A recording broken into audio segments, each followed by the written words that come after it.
All right, EM Hotep family, this one's going to be pretty interesting. So, what I did was, somebody told me to listen to this interview. I said, let me go listen to this interview, and what I heard, like I went 14 minutes in. It's like a 44 minute interview. I went 14 minutes in, and I was just like, nah. Like, it would be very difficult to not see this as something like you would want to guess what clown college this is from. So I want to see if I can listen to the whole thing with you, but you're gonna see it's pretty difficult, and I'm gonna try to give you some commentary throughout, just so that there's a reason for all this. So we're gonna jump to the beginning, obviously, and jump right into it. Hello, my name is Tim Black. You're tuned into TBTV. This is a special broadcast because I'm interviewing Dr. Sandy Darity, director of the Samuel Dubois Cook Center on Social Equity at Duke University. He's also a Duke University professor on the subjects of economics, public policy, and African American studies. You may have ran across his work if you did a search for HR 40, ADOS, or American Descendants of Slaves, or the Racial Wealth Gap. With no further ado, here's that interview. Doctor, you were explaining reparations and what the need for reparations is. And you named 3 different pillars of that, and you went on to explain further in detail about those pillars. Could you quickly explain what those 3 words? Yeah, so the 3 pillars of reparations that are relevant to Black American descendants of persons who were enslaved in the United States are the following. The first pillar is the horrors of slavery in and of itself. The second pillar is nearly a century of legal segregation in the United States, what we refer to as the Jim Crow period, which had an associated wave of white terror campaigns that took place during that phase of time. And then the third pillar is associated with the period in the nation's history after the passage of the Civil Rights Acts of the 1960s. And a sustained period of atrocities that continue to the present moment, which include mass incarceration in the United States, incarceration of such a magnitude that if we look at Black males separately, Black males have a higher incarceration rate and a higher total number of incarcerees than all of the women who are incarcerated across the entire planet. All right, I actually want to stop over there for 2 seconds for you. So one thing I want you to know is that the mass incarceration issue is a pretty old issue when it comes to like the Western world. So I think one of the websites, so I forgot to introduce myself. So if you didn't know, my name is Onitaset Kumat. I am the author of the Book of Power, and what I did a long time ago is I read obviously some real thinkers like Pan-African, like Marcus Garvey, and when I read Marcus Garvey, I saw in there that he referenced mass incarceration among Black people. So what I want to do is I want to actually navigate to my old website. I don't really use it too much anymore. But this right here would be, wait, hold on a second. Let me just visit the website. So I'm going to visit the website, put it up on the screen. This will be the African Blood Siblings, right? And what you want to do is you want to go to Newsletter Archive. So this is like half, like not all the archive, because I kind of stopped after I started publishing, on YouTube. So you see is episode 4 of Pro Black Perspective, but that's like long gone. There's 400 articles. So what you do is you go to the find and you would put down, I want to say imprisonment. Yeah, The Black in Prison by Marcus Garvey. And so this was, and you saw I did a little thing. I said it was yesterday's prison industrial complex. And look at this right here. He says The Black in Prison. This is Marcus Garvey. It's possibly written in 1923. So he said the number of blacks in jail, prisons, and reformatories of the United States, the British West Indies, and other colonies and countries, the protectorates and dominions of Great Britain and France and Africa, is shamefully in excess proportionately of all other race groups to the populations, and between the blacks and other shades of Negroes, not including the Sambo or brown skinned and dark mulattoes, the percentage is almost 99% against the black and other dark ones. Something is wrong. There is a conspiracy somewhere. I can't stand for it. I'd rather hang than be quiet about it. It is a sin, crime, and shame. It is a blot upon and against the white man's system of justice meted out to the blacks, with the history of slavery considered. The white race cannot escape the blame and fail to honestly admit that there is a collusion between them and the near whites against the interests of the blacks, which in turn is sure to destroy the race purity of the white race and inflict grave injury upon the blacks. So this is really important, because we often look at the mass incarceration of black people as a modern phenomenon. Obviously I wrote this article. If you look at the header, it's in 2011, but this is from a book, referencing, a book from the 60s or 50s or something, and it's referencing, actually the book is probably earlier than that, but it's referencing Marcus Garvey's writing from 1923. So, mass incarceration of black people is something that's systemic and to be expected, and it's not going to change, and it hasn't changed. And that's something that we, as a people, should start to understand and realize. So, when you're black and you're complaining about mass incarceration, just understand that, that's nothing. And personally, going to the theme of the video, I couldn't really tell, I'm just like, who you have to be better informed.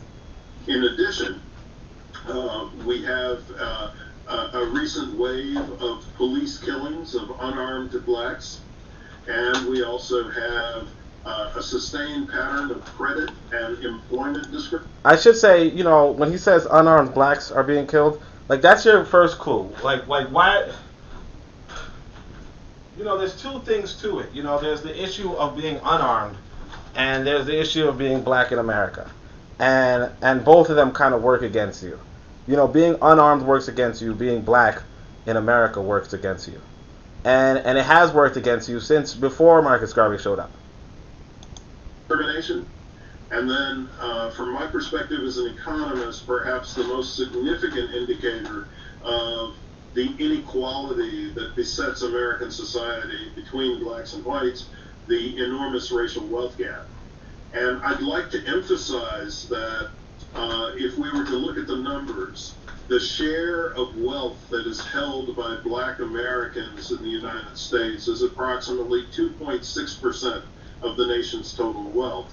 The nation's total wealth runs in the vicinity of $100 to $110 billion. All right, so I don't know if that's the right number, 100 or 110 billion dollars.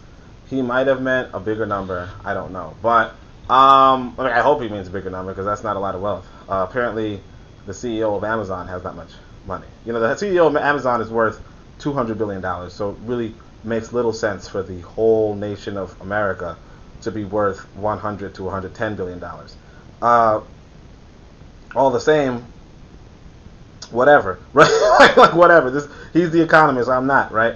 What could I say about this, though, aside from, the trouble, the issue with this, and again, this is why I say that it's really difficult to not mistake people as clowns.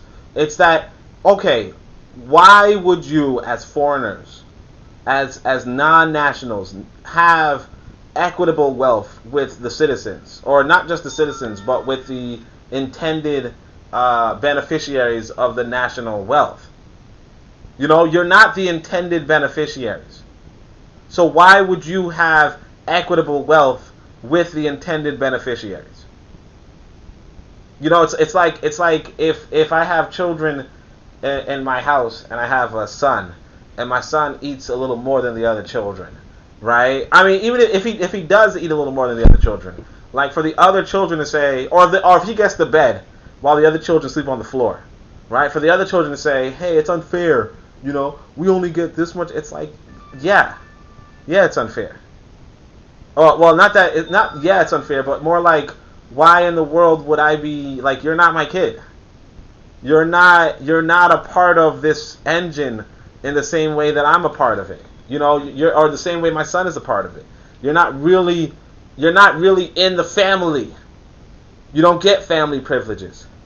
And I think that's a large degree, like something something kind of like clicked off in the heads of our people, and it goes back to what Malcolm X was saying regarding the house Negro and the field Negro, and how Malcolm X was saying, look, there's a house Negro who really thinks that it's our stuff, it's our house, when it isn't, and it's like, at some point you have to look at the house Negro as, okay, y'all clowning, you know what I mean? Like when you say our house is burning, like what do you mean, You know what I mean? Like, or when the house Negro says, man, I got so many slaves today. It's like, what do you mean? You don't have any slaves. You are enslaved. You get what I'm saying? So blacks have less than 3% of that. On the other hand, we are 13% of the nation's population. Whoop-de-doo. So if blacks were to have a share in the nation's wealth that was consistent or comparable with blacks' share in the nation's population, then we would have 13% of the nation's wealth. And for that to occur, it would require the acquisition on the part of black folks in the United States of an additional $10 to $12 trillion of wealth. I want to emphasize that wealth is distinct from income. Yeah, okay, so we know wealth is distinct from income. We just don't know why in the world white people would want wealth why would they want wealth equality with black people? Like, that's what we're trying to figure out. Why? How is it in the interest of the most selfish people on the planet? The most selfish people on the planet. Why is it in their interest to have equitable wealth with black folk? I think people frequently confuse the two. When we're talking about wealth, we're talking about the difference between the value of what you own and the value of what you owe, or the difference between your assets and your liabilities, or another way to think about it is wealth is the net value of your property. And this is distinct from income because income is a flow of resources that you get. Usually we think about it in terms of a year that's primarily associated with your earnings, whereas wealth is associated with what you own, deducting the expenses that you have associated with your debt. We also call wealth net worth.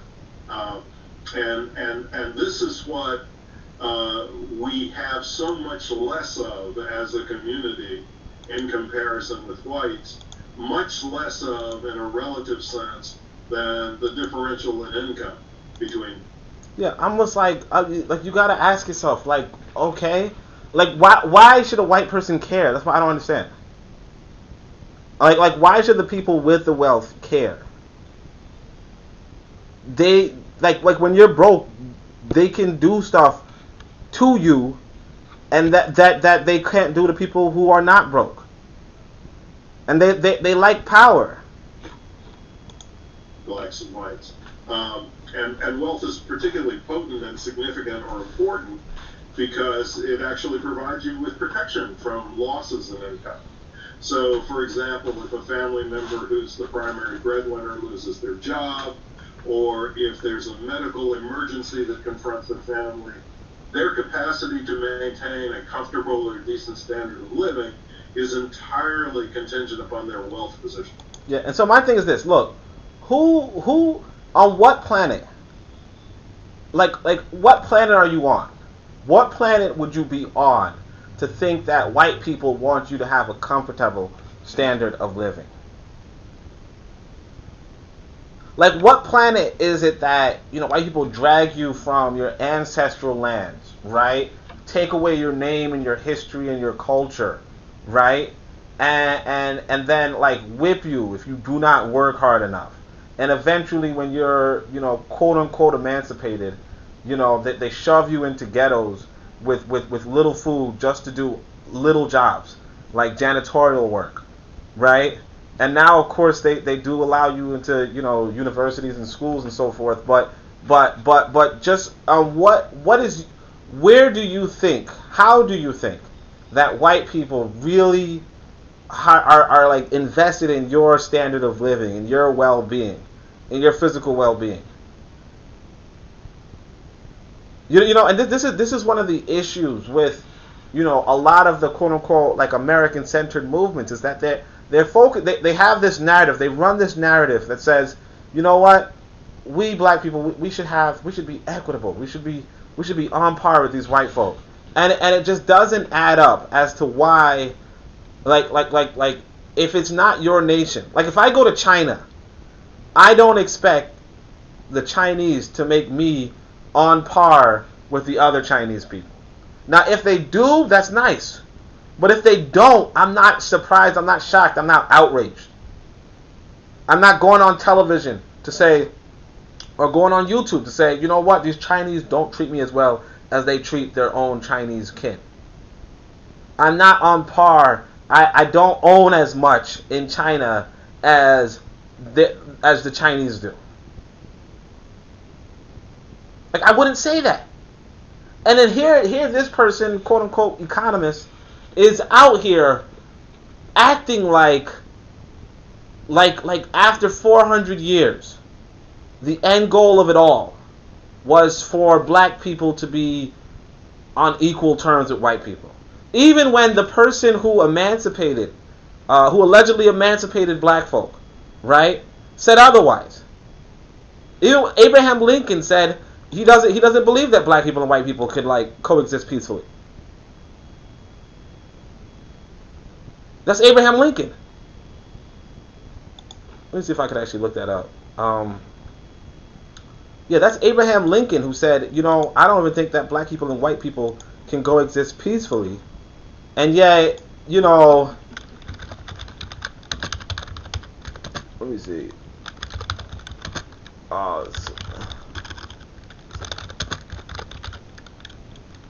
me see if I can find this quote. I'm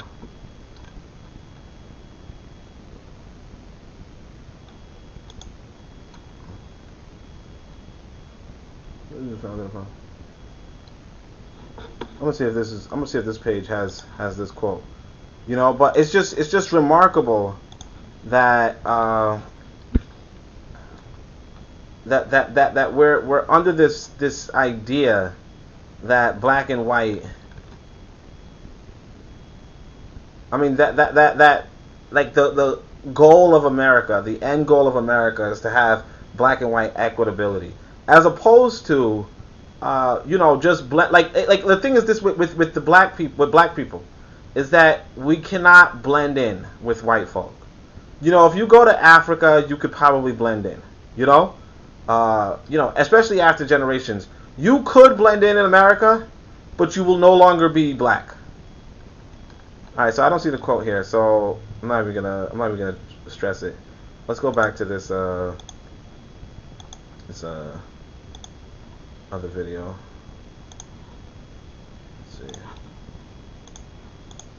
And so the less wealth you have, the less economic security you have, the less opportunity to participate in this society, because this is a country where the political process is driven by how much money you have. And your capacity to fully participate in the electoral process, to influence electoral outcomes, is heavily dependent on whether or not you have resources to do that. And so, you know, if we think about, you have to pay to play, right? You have to pay to play in some way. Well, look at this. You see, he's saying, look, we could get some, if we get wealth, we'll be able to influence the politics of this country away from the people who already have the power in this country. Like, just think about what you're saying. You know, just think about what you're saying. You're telling the people in power that if they do something, they can potentially lose power. And you think that's supposed to work? Like, this is what I mean about is like all right. So in the first book, in the second book I wrote, which was the Pro-Black Compendium, right? I have an article, and I think the article's online too, on the same. All right, actually, I can probably actually pull it up because it's on the. It's on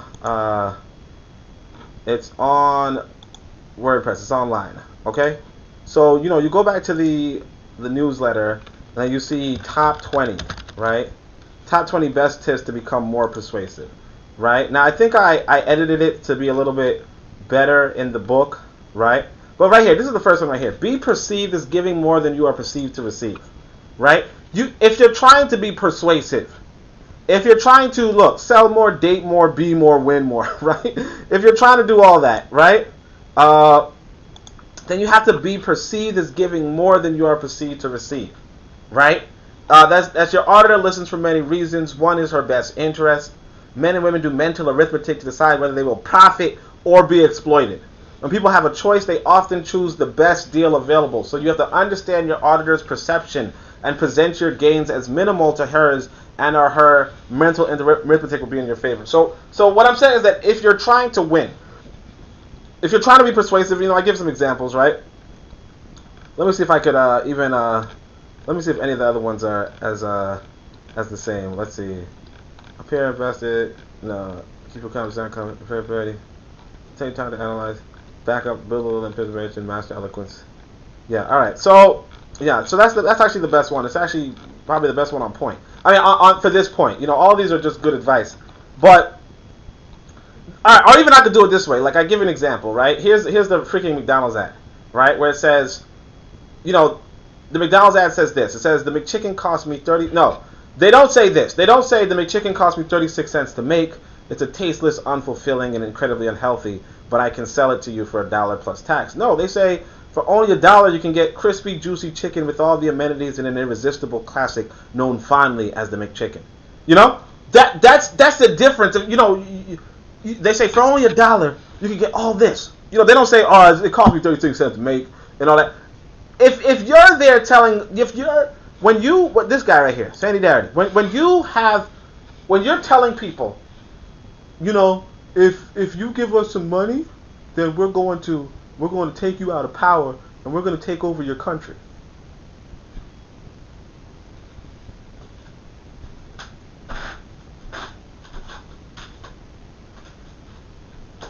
I should have had the camera on. If y'all saw that look I just gave.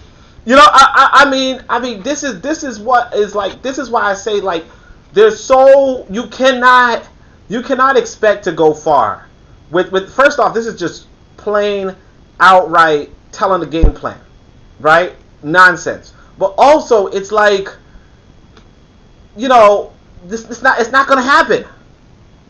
If you think that this is going to make power, look, Frederick Douglass says power concedes nothing without a demand. It never did and it never will. Right? But here's the thing. If you're demanding that power concedes itself, then you're out of your African mind. You're out of your African mind. You never go, like you never tell, like I tell you, like I cannot say, like I'm just like, is this a clown? I don't know. And so, if we think about the capacity to be a fully engaged individual in American society, to take full advantage of all the opportunities that the society is supposed to provide us with, then we really have to have a situation in which there is supposed to provide us with. Like you buying into the propaganda. When you buy into the propaganda of the next man, that's when you get trapped. It's like human trafficking. This is like the thing is this. America started off on human trafficking. Okay? America started off on human trafficking. But what you should know about human trafficking is that a lot of times they trick the people they traffic. They say, they give them all sorts of promises. Right? Now imagine this. Even after being trafficked by these same exact people, you still buying into their promises. Like what? Like I'm telling you right now, I'm like, whoa. Like whoa. There's equality in wealth across racial lines. So doing your work, Dr. Darity, you've ascertained that the way to solve this issue that we have with black folks having so much less than the average white family is to provide a reparations in order. What does that reparations look like according to your studies? What would actually bring this up? Is it just money, or is it assets? Is it those stocks and bonds, or is it land? I've heard different scenarios, different suggestions people have made for what would work. So in premise, if you had additional resources that were monetary, you could purchase land or you could purchase financial assets. We would have to structure the way in which we distribute the reparations fund so that people actually would have an opportunity to do those sorts of things if that's their desire. I mean, I've always thought that there's a tremendous amount of passion for self-employment and entrepreneurship in the Black community, but we've never had the wealth foundation to support doing that on an extensive basis.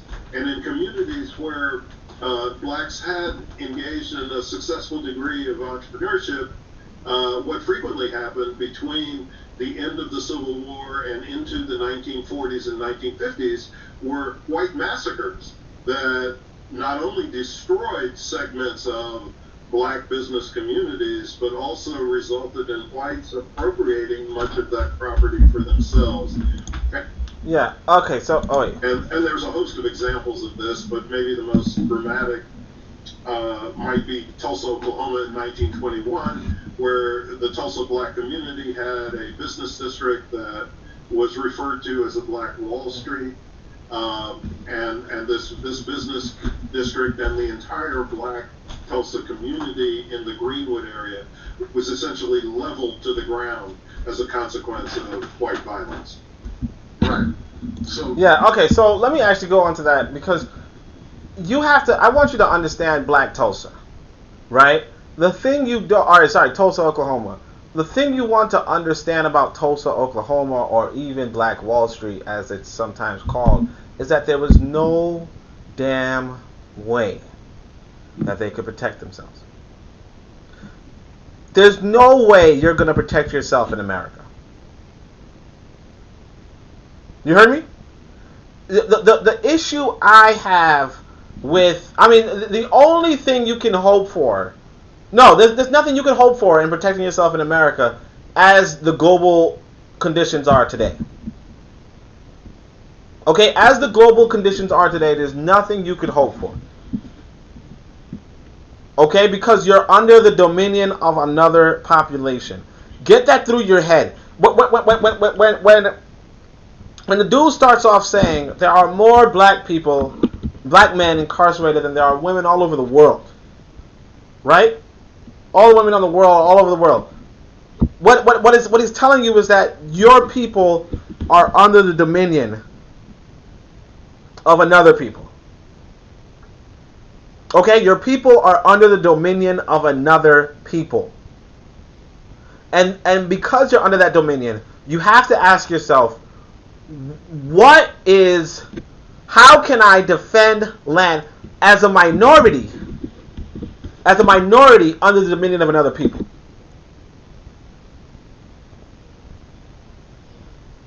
You understand? You don't have, if you had a standing army, perhaps. But again, you're a minority. And they have a standing army. The majority has a standing army. A real one. The American army is what would be considered a world-class army. Okay, a world-class army. In order for Black Wall Street, the thing is this: when you look at, because I have a podcast on Black Wall Street, and when you really listen to and study the material, you realize that what black people do, what they did was they set up a barricade at a train track. At train tracks. They set up a barricade at train tracks. The thing is this: if you're in a shootout, you want to have trenches. You want to have like somewhere relatively safer than an open field to fire at your enemies. What Black Wall Street had as a defense was an open field, not a gate, not a fence, not a tower, not anything, but an open field. And the truth is that if you're going to build defense fortifications, you will be stopped. You will be stopped because it will not be zoned. You understand? That's what I mean by you're under the dominion of another people. You have to zone construction or they will tear it down. And you might say, well, then we'll just fight as soon as we're building it. Okay, well then you already are, well then you're going to get locked up. You're going to get locked up. You're gonna,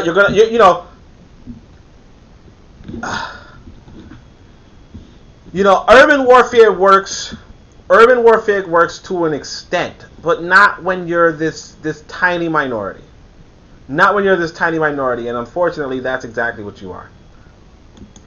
So Dr. Darity is explaining the situation that we find ourselves in, and he's saying that reparations is a remedy, can be a remedy, and money. Because I hear people talk about, hey, what if we just give them college? I know Doctor, there's a prominent hip hop producer who has a big website called DJ Vlad, and recently there's been a conversation about, well, black since the reparations argument doesn't seem to be going over too well with white folks, that they could somehow placate black folks by giving them free college tuition.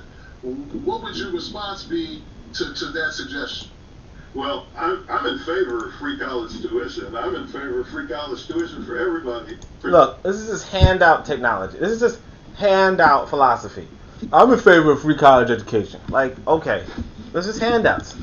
Particularly from public universities. I don't know about private universities, but public universities definitely.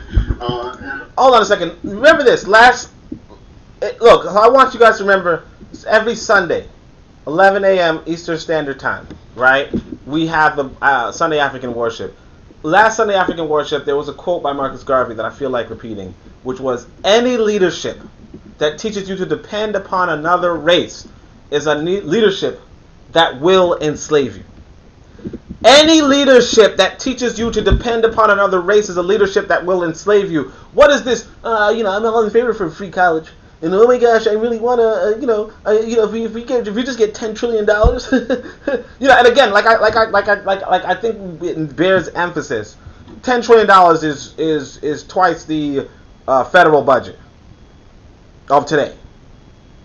Okay, and of course the feds are already in debt to other nations. So the idea that they're just going to hand off their 2 years federal budget to you, on top of course providing the other stuff and all that other nonsense, it's like, yeah, they're just going to do that with no return on investment, or the return on investment being that you are empowered in order to take over their country.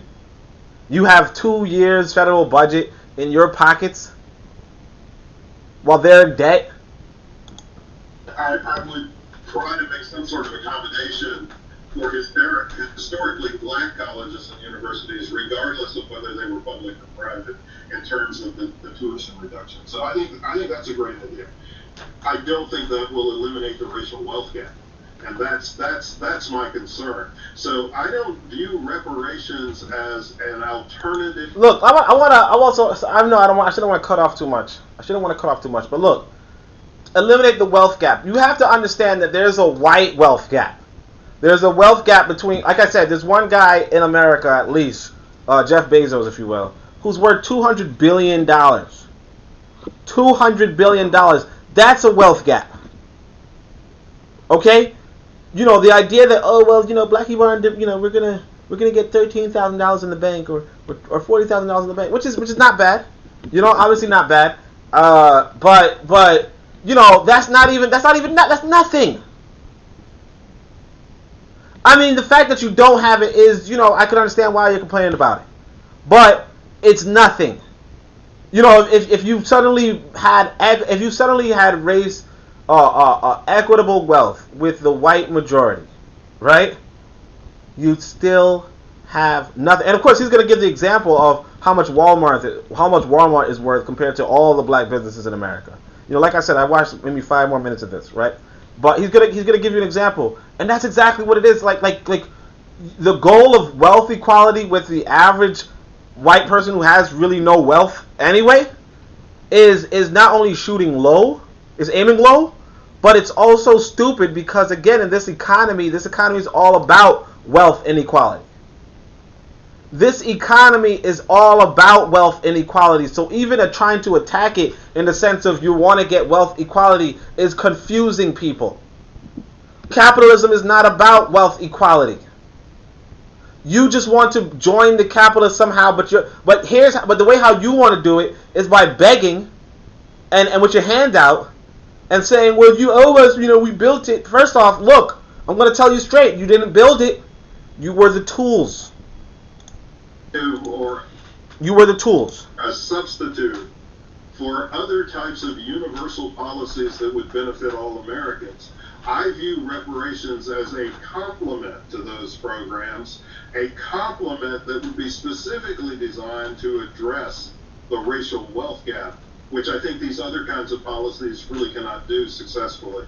So, and also, if you think about it, additional education in and of itself will not eliminate the racial wealth gap. One of the most disturbing statistics that's emerged from the research that we've been doing is the finding that blacks who have a college degree have 2/3 of the net worth of whites who never finished high school. And so the depth and severity of the racial wealth gap is so deep that we don't have a situation in which the standard ways in which people think blacks should improve their behavior will do much to close the racial wealth gap. Because when black folks do the right thing, the racial wealth gap persists. One of the things I've come to discover, Doctor, can I call you Sandy? Yeah, sure. That would be fine. Thank you, Sandy. One of the things I've discovered is most people don't understand the gravity of how bad all black people are in general. Yeah. They see LeBron James, they see, I don't know, any other, one of the rappers, they see Oprah, they see Tyler Perry, they see, Tyler Perry just opened up his own studio, he's got his own island in Atlanta, and black people seem to be doing just fine. And even black people don't understand the gravity to which we are behind. And I myself, Sandy, I don't think I would have started a business had I known how underfunded I was and how unreasonable I was being. You have the entrepreneurial passion, but like so many people in our community, we don't have the same types of resources to start and to sustain our enterprises.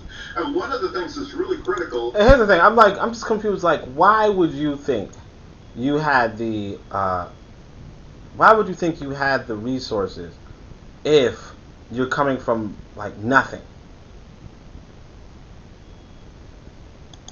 Is, white folks disproportionately can let their new business enterprises fail without it penalizing their lives in the same way in which the average black person would have their life hindered, hampered, or undermined. So it's a riskier proposition for us. And you would have to argue that in some sense, black entrepreneurs are more inclined to take risks than white entrepreneurs because the adverse consequences of not being successful are much more severe.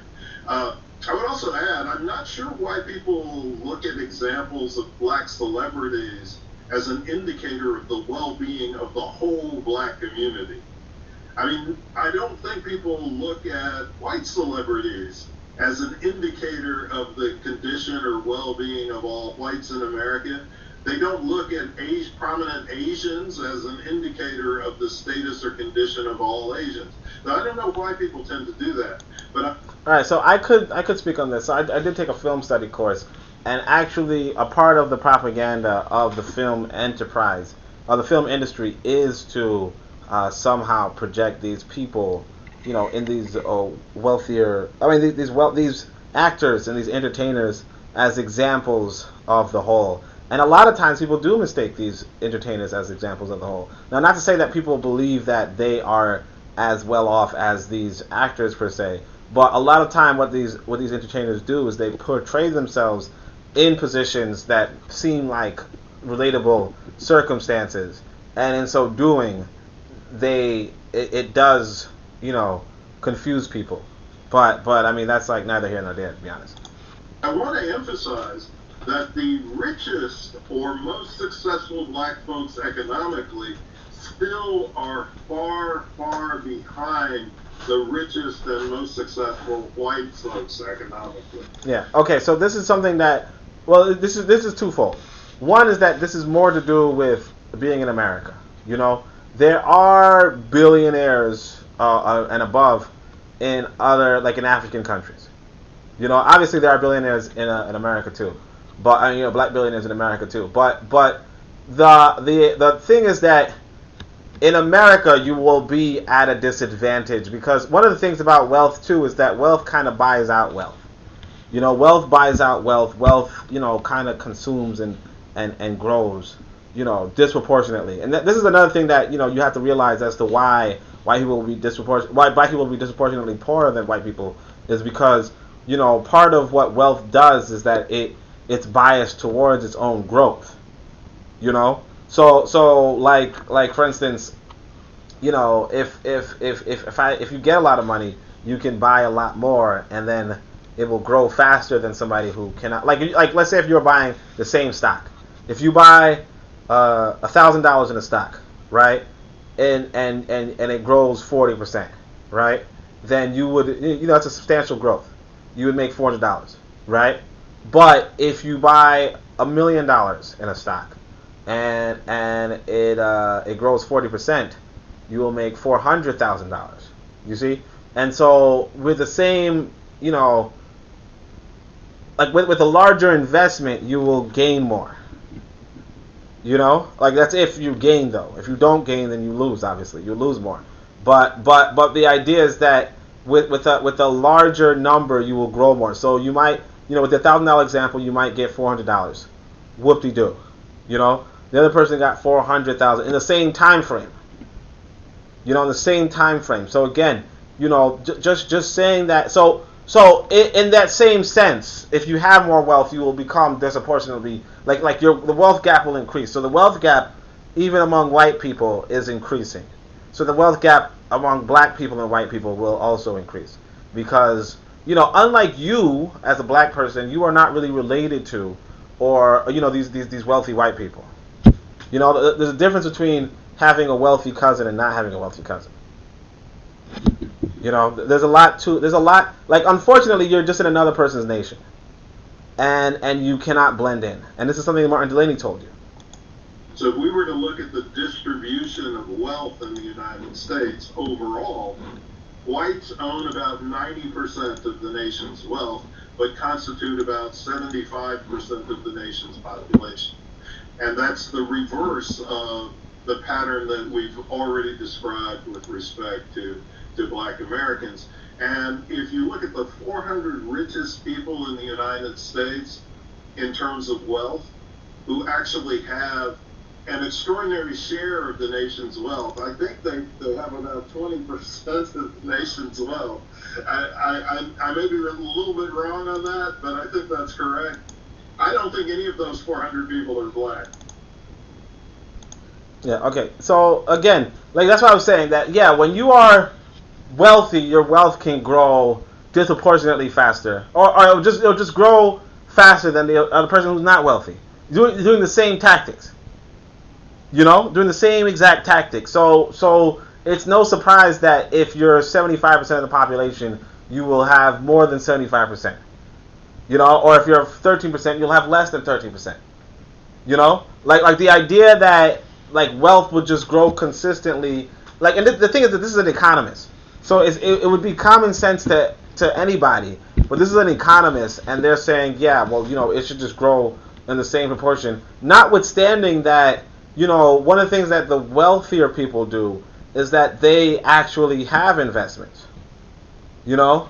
Like, they actually have investments. They actually have businesses. They have, like, the 400 wealthiest people are somehow related to capital in some sense. Maybe not all of them, but, you know, you probably look into and say, oh, these are actually owners in some respect. So their wealth will be disproportionately larger than the masses who are not really owners.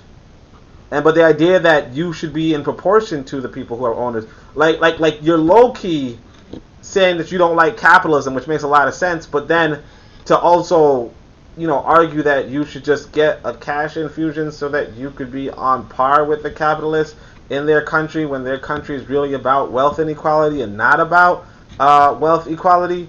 Like, it's kind of like, again, I just, like, I would be remiss to say I don't see this as clown stuff. Not even Byron Allen, huh? Yeah, I don't even. No, Byron Allen's not in that category either. Yeah. Wow.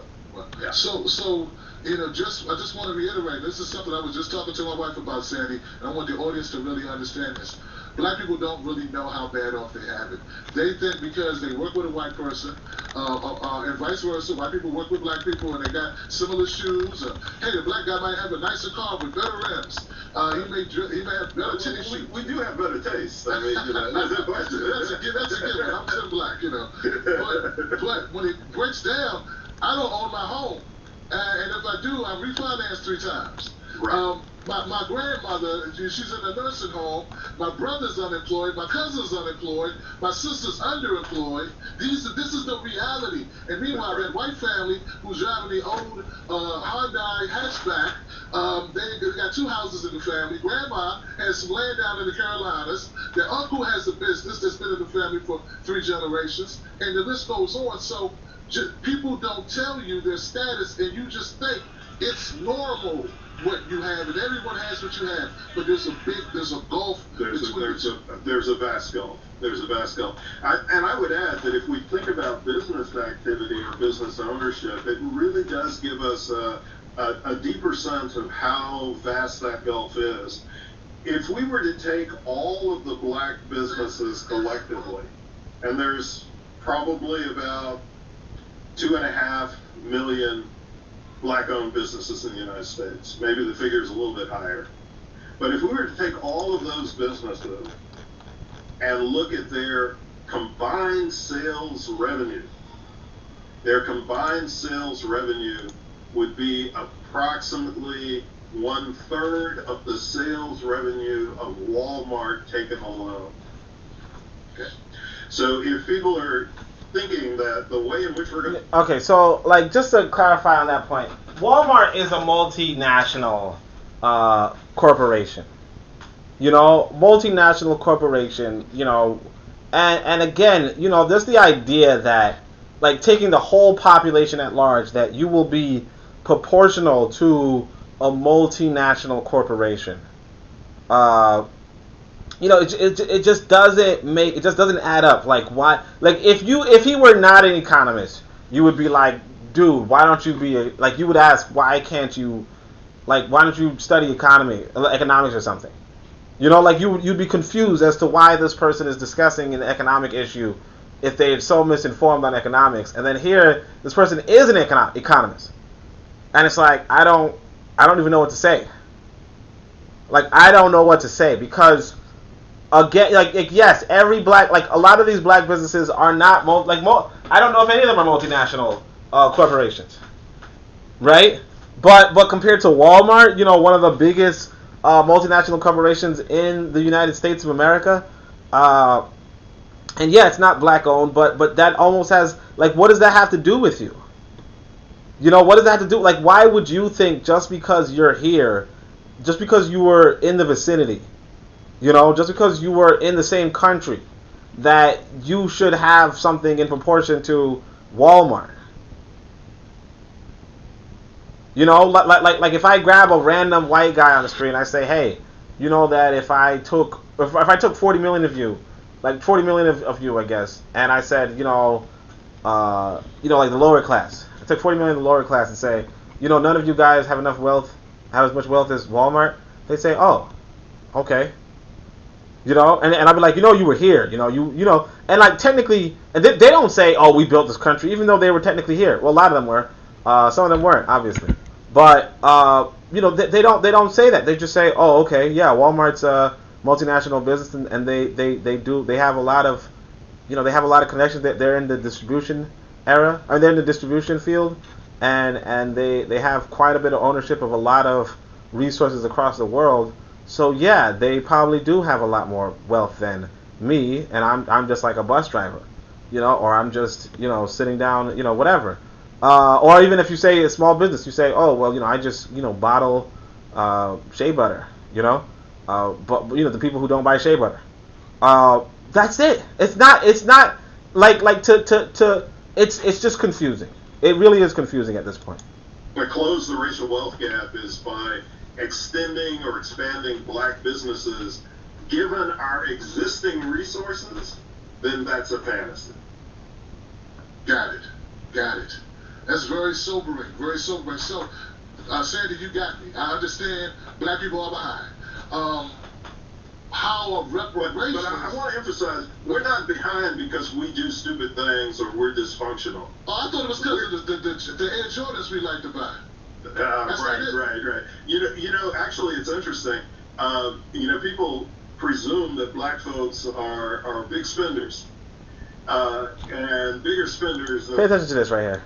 White folks. But if you look carefully at the data about household spending patterns, and you look at households where there's a similar level of income between black and white households, actually white households spend 1.3 times as much as black households with comparable levels of income. And the reason they're able to do that is because their wealth position is so much stronger. Yeah, but that's the trouble with this take. So the white people have more money in the bank, and they decide to spend a little bit more. And let's say I don't know how much the wealth gap is, but I think some people might estimate it as, maybe like, I think it was like between, like, might be 20 times more. You know what I'm saying? Like, it might be 20 times more. It might be but it might be less than that. It might be 6 times more. Who knows, right? Regardless, the idea is that if they're only spending 33% more, but they have in the bank 20 times more, then yeah, your spending is deficient. If you want to talk about proportionality, talk about that. Now, of course, I'm not necessarily saying that, and I mean, like we have to also, like, be honest with ourselves, as much as you might want to say, oh yeah, it's not the Jordans, it's not that, I mean, the troubling part is that, realistically speaking, a lot of the expenses that black people have has to do with the rent, has to do with the rent. But outside of the rent, we do tend to overspend. Like, we like luxury items. Let's just call it like it is, instead of like tripping. Like, we like spending beyond our means. We like that. Okay, and I mean, school is something that's beyond our means, but we still do that, and that's a good thing. Obviously, it's an investment in some sense, not really, but like at least we can rationalize that it is, right? But beyond that, yes, we do get, like, how many pairs of shoes do you own? Like, how many pairs of shoes do you own? Do you own 2 pairs of shoes? No. I own 2 pairs of shoes. Okay? A lot of black folk, like I remember I was dating this woman who, like, eventually was homeless. She would brag about how she got her son 16 pairs of shoes. How she has this many shoes. When she had, I heard later that when she had the check from for COVID, the coronavirus, the one for COVID relief, she was shocked. She was, what's his face, like one of those handbag stores, like one of those luxury handbag stores, had a sale, and she was shopping and buying from them. Like during a pandemic, the beginning of the pandemic. And of course, the government never gave another relief check, although I heard that, unemployment was pretty high, so she wasn't too sad about that. But the reality is that, like when we say that there's no poor spending in the black community, right? When we say that, we're doing ourselves a disservice. There was something recently trending, which was I think it was like "Get Your Booty to the Pole" or something. It was like a video of, well, it wasn't really recently trending. I just saw it though. But there was a video of, like, strippers, talking about why you should vote and the different issues that appear on the ballot, between the attorney. And some people were flipping out and they were like, "Why are they showing this? Why are they showing this to black people? Oh my gosh, But it's like, yeah, black people do go to the strip club. Like, I don't like nobody's under the impression that black people do not go to strip clubs. And I mean, some black people, obviously, not all black people, no, but I mean, I could just as easily see, political ads come in all different shapes and sizes, shapes and colors or whatever, right? And like, they could be like Rick and Morty, they could be like, Baruto, which is like anime, like you can have political ads of everything, to be honest, right? Anything else? Video game characters or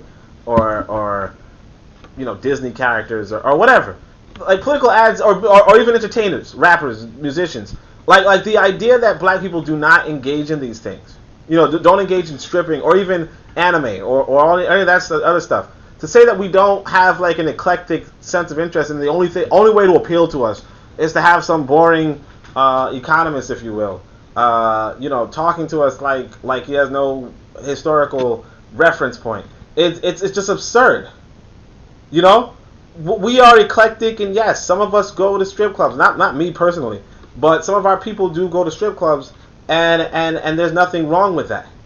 But except for the fact that it is a tremendous waste of money.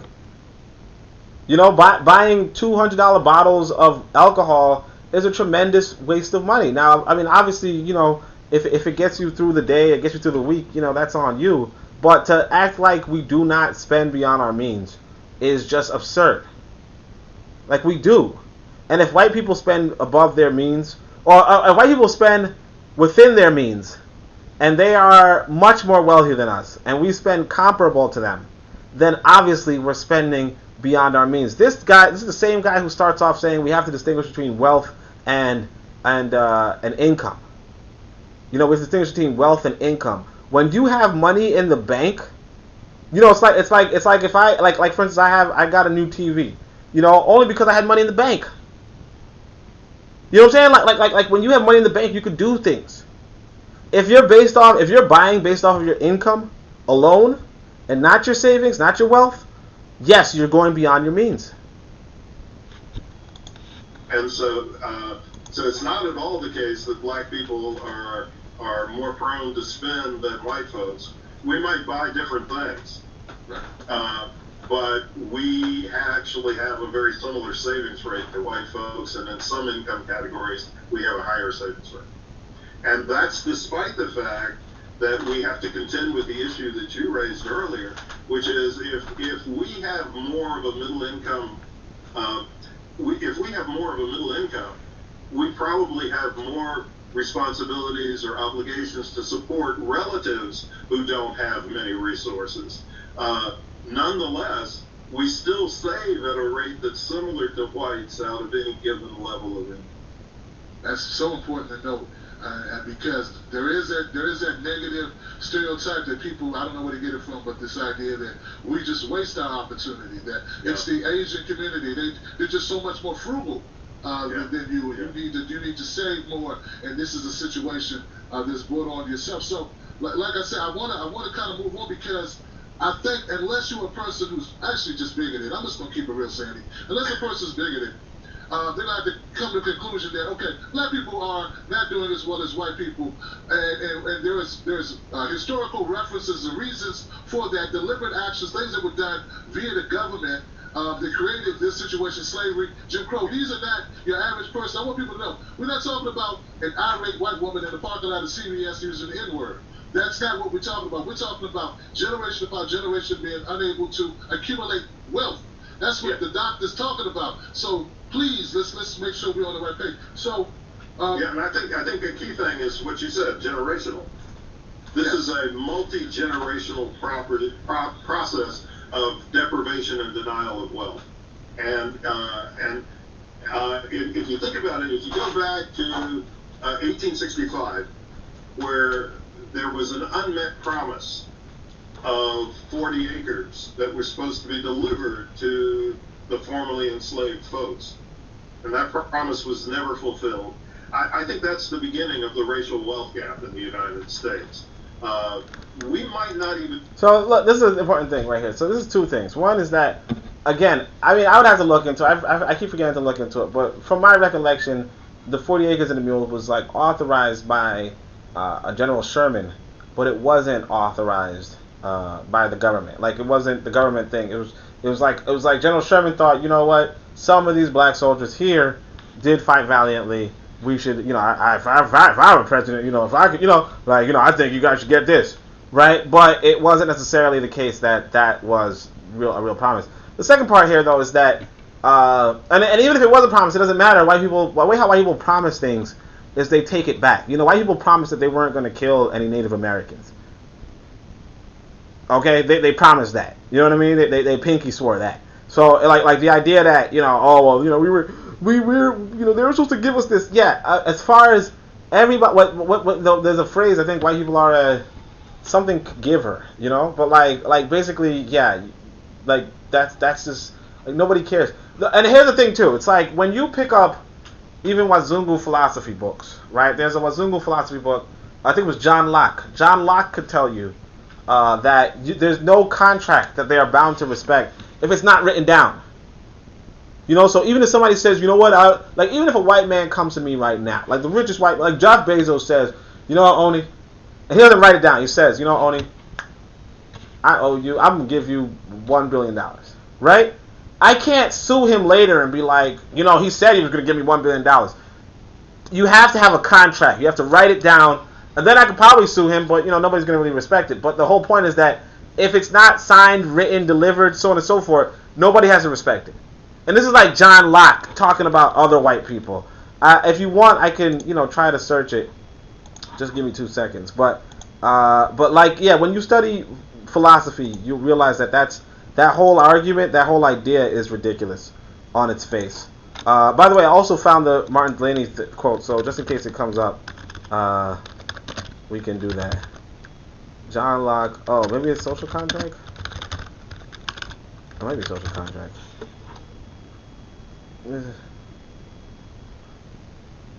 No. That's not that one. Respect contracts. Let me try that.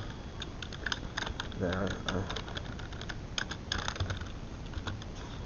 Let me see if I can find this.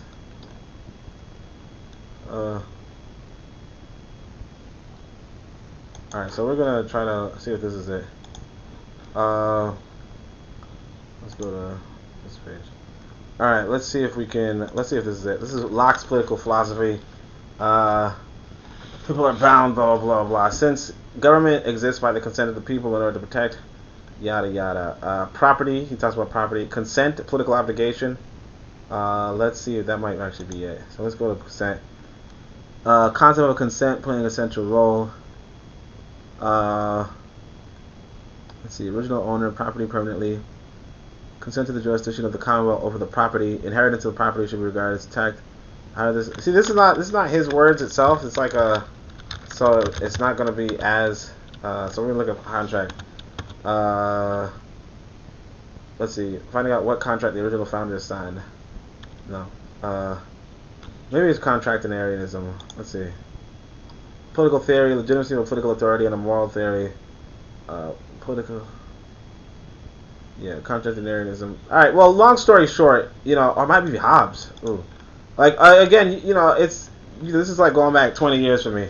Well, not 20 years, maybe like 10 years for me. So, it's hard to remember which white boy said what. No agreement position. But the idea is that white people, white philosophers, this is going back to, I want to say the 15th century maybe. But like early as white people, right, were saying to themselves, we don't have to respect a contract that wasn't even signed. And then of course they have a whole government that doesn't respect so like the idea that you could bring up, oh well, we were promised, he pinky swore, like what?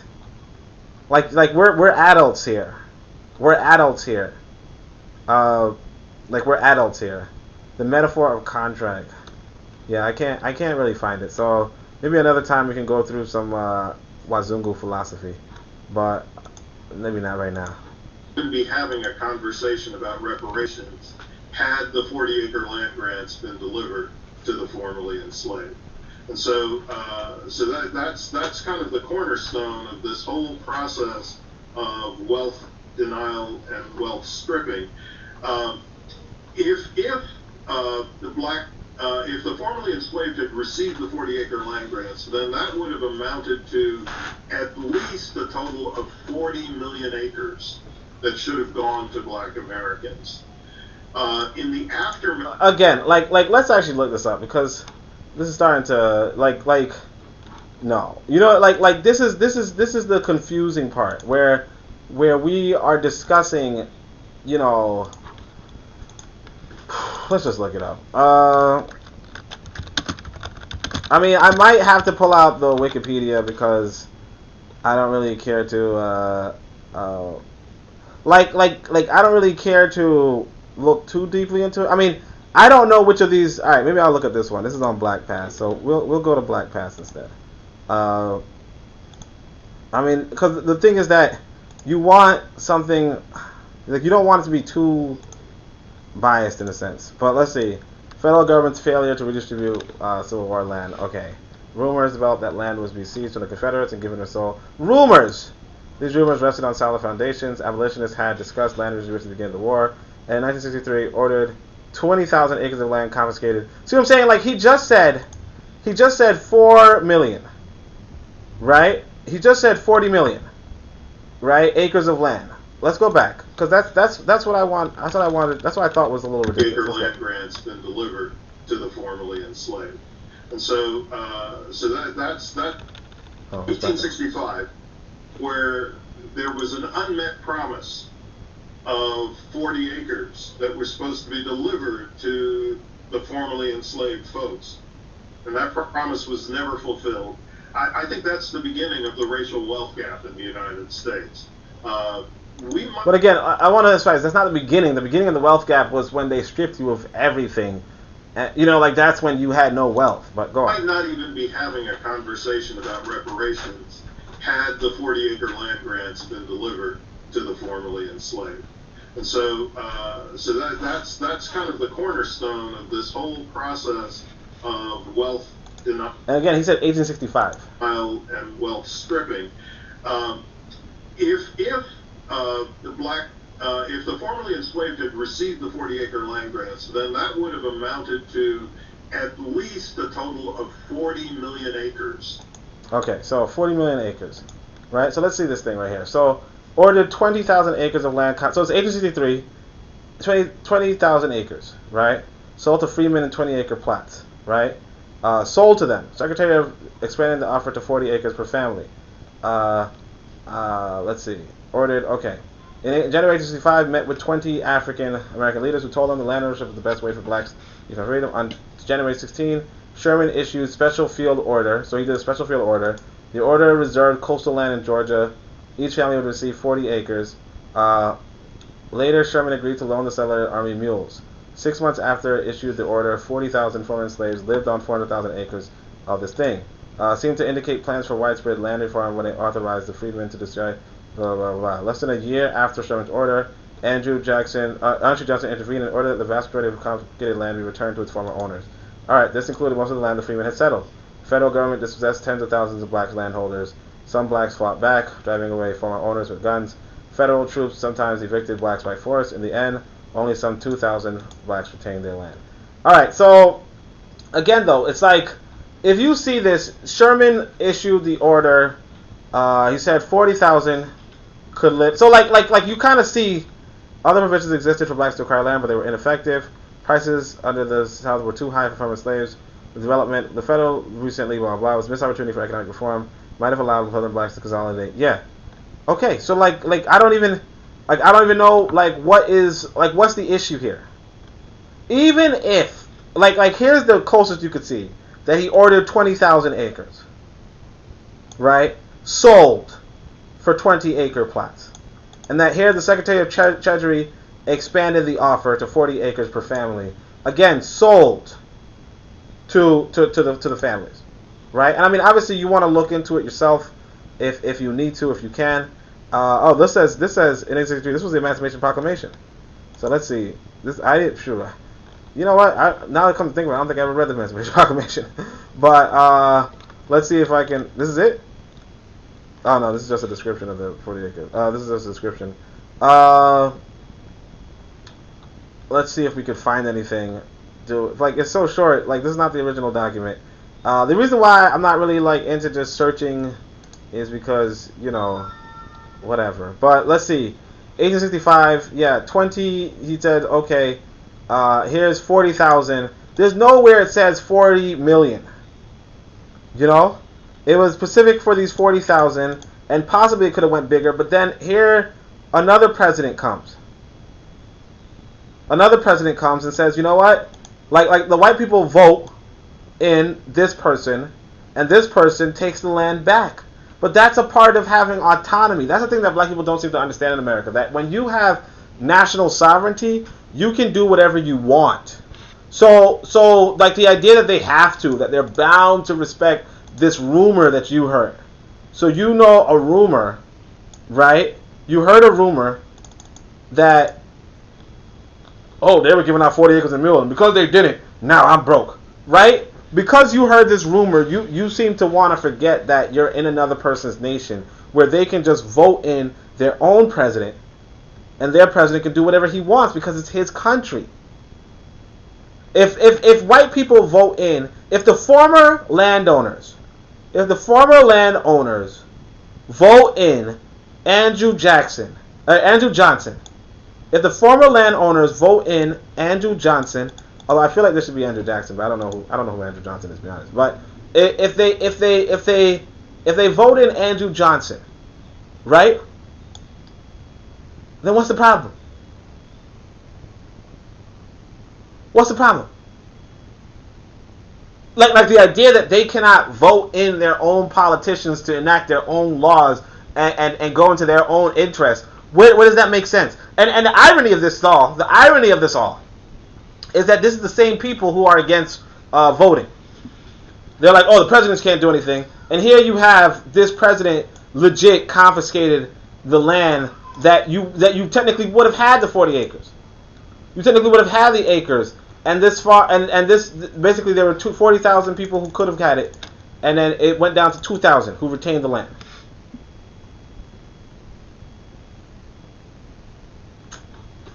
Come on.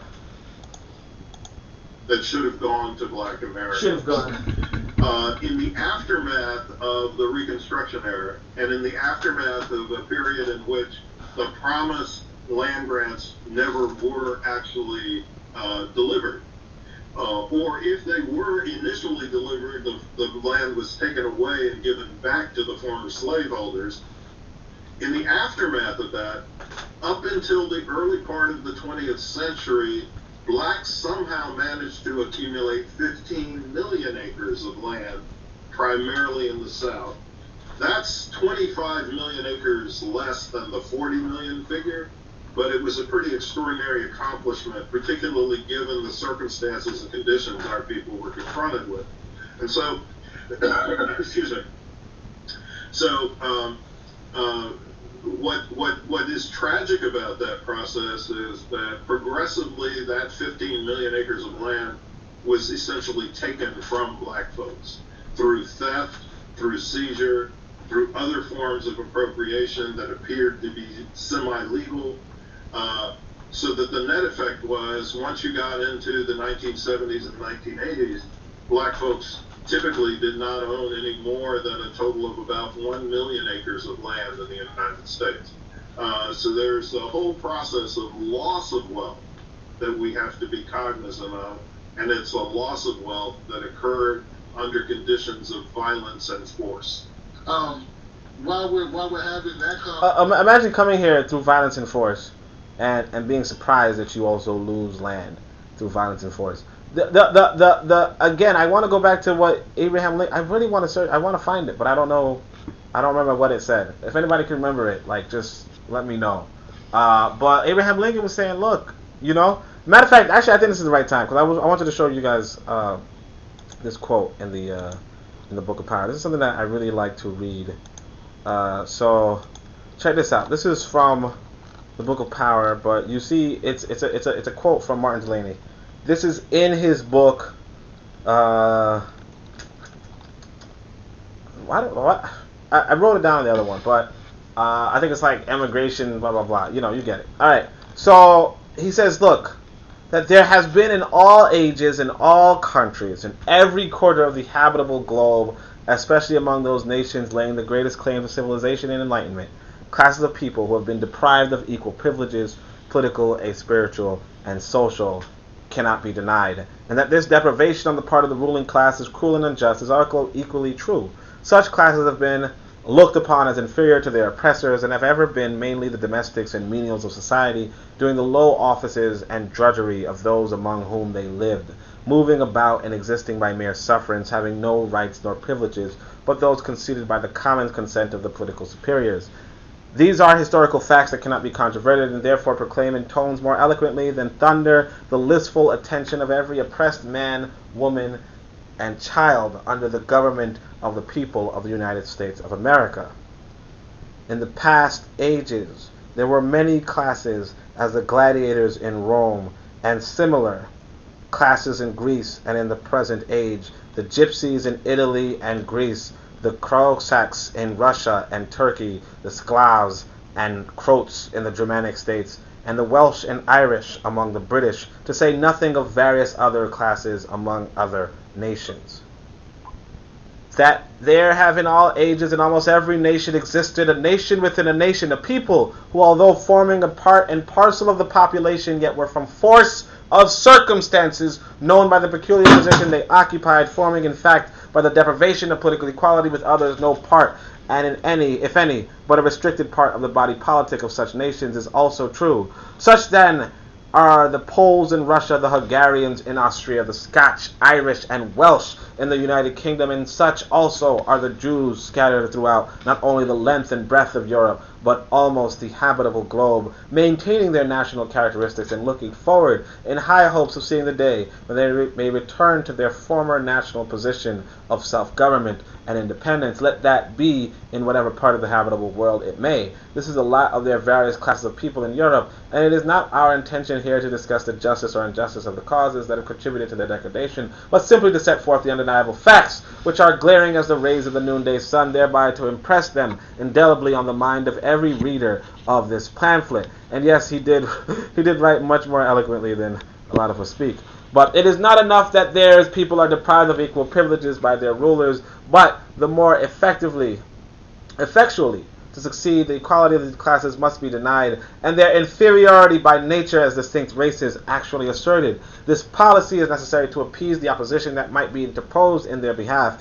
Whenever there is arbitrary rule, there may be necessity on the part of the dominant classes superiority be assumed. To assume superiority is to deny the equality of others, and to deny their equality is to premise their incapacity for self-government. Let this once be conceded, and there will be little or no sympathy for the oppressed, the oppressor being left to prescribe whatever terms at discretion for their government suits his own purpose. Such then is the condition of various classes in Europe, yes, nations for centuries within nations, even without the hope of redemption among those who oppress them. And however unfavorable their condition, there is none more so than that of the African people of the United States. So what he's saying is that every nation has an oppressed population, right? Every white people have an oppressed population, and and what we have to realize, I'm searching Irish because I think there was another quote in here that I actually, for some reason, I keep neglecting to read. But let me see. Irish have community. Oh yeah, this is the one. Oh no, it's not the one. But the idea is that every people have this, and for black people, what we don't understand is that because of this, right? You can't expect to be in proportion with the white folk. Because the gypsy can't expect to be in proportion with the people of whatever nation the gypsies are. You know, I guess the Scandinavian, I don't know which countries actually. Maybe the Scandinavian countries. You know, the Jew couldn't expect to be in proportion to the German. And if they were, they got knocked down a peg. Right? The Sclavs, the same thing in Russia. You can't expect to be in the lower proportion, and this, I think this is actually the one I wanted to quote. So let me see what's the name of this article, because there might be another Martin Delaney. Yeah, How White Liberals Con. So this is actually a pretty important article. Again, you can get it in the Book of Power, but you'll see this. He says, look, in view of these truths, our fathers and leaders in our elevation discovered that as a policy, we the Africans were selected as a subordinate class in this country, not on account of any actual or supposed inferiority on this part, but simply because in view of all the circumstances of the case, they were the very best class that could be selected. Okay? The reason why you are a subordinate class because you are the best class that could be selected to be subordinate. They would have readily had any other class of subordinates in this country as the Africans, but the condition of society at the time would not admit of it. In the struggle for American independence, they were among those who performed the most distinguished parts, the most commonplace peasantry of the provinces. English, Danish, Irish, Scotch, and others were among those whose names blazoned forth as heroes in the American Revolution. But a single reflection will convince us that no course of policy could have induced the proscription of the parentage and relatives of such men as the printer, the cobbler, the tinkers, and others of the signs, relatives of the other signers of the Declaration of Independence. Now, I think I might have, took out the freaking Wazungu names, but he would say, I don't remember, but it might be like Thomas Jefferson and Alexander Hamilton. I don't know. But anyway, but as they were determined to have a subservient class, it will readily be conceived that according to the state of society at the time, the better policy on their part was to select some class who from their political position, however much they may have contributed their aid, as we certainly did, in the general struggle for liberty by force of arms, who had the least claims upon them, or who had the least chance, or when the least potent in urging their claims. This class, of course, was the African and the Amerindian. The Amerindians, who in the early settlement of the continent, before an African captive had ever been introduced thereon, was, and this is Martin Delaney. This is Martin Delaney who was there, who's saying, you know what, the Amerindians were here before African captives. But of course you got idiots today who are saying otherwise.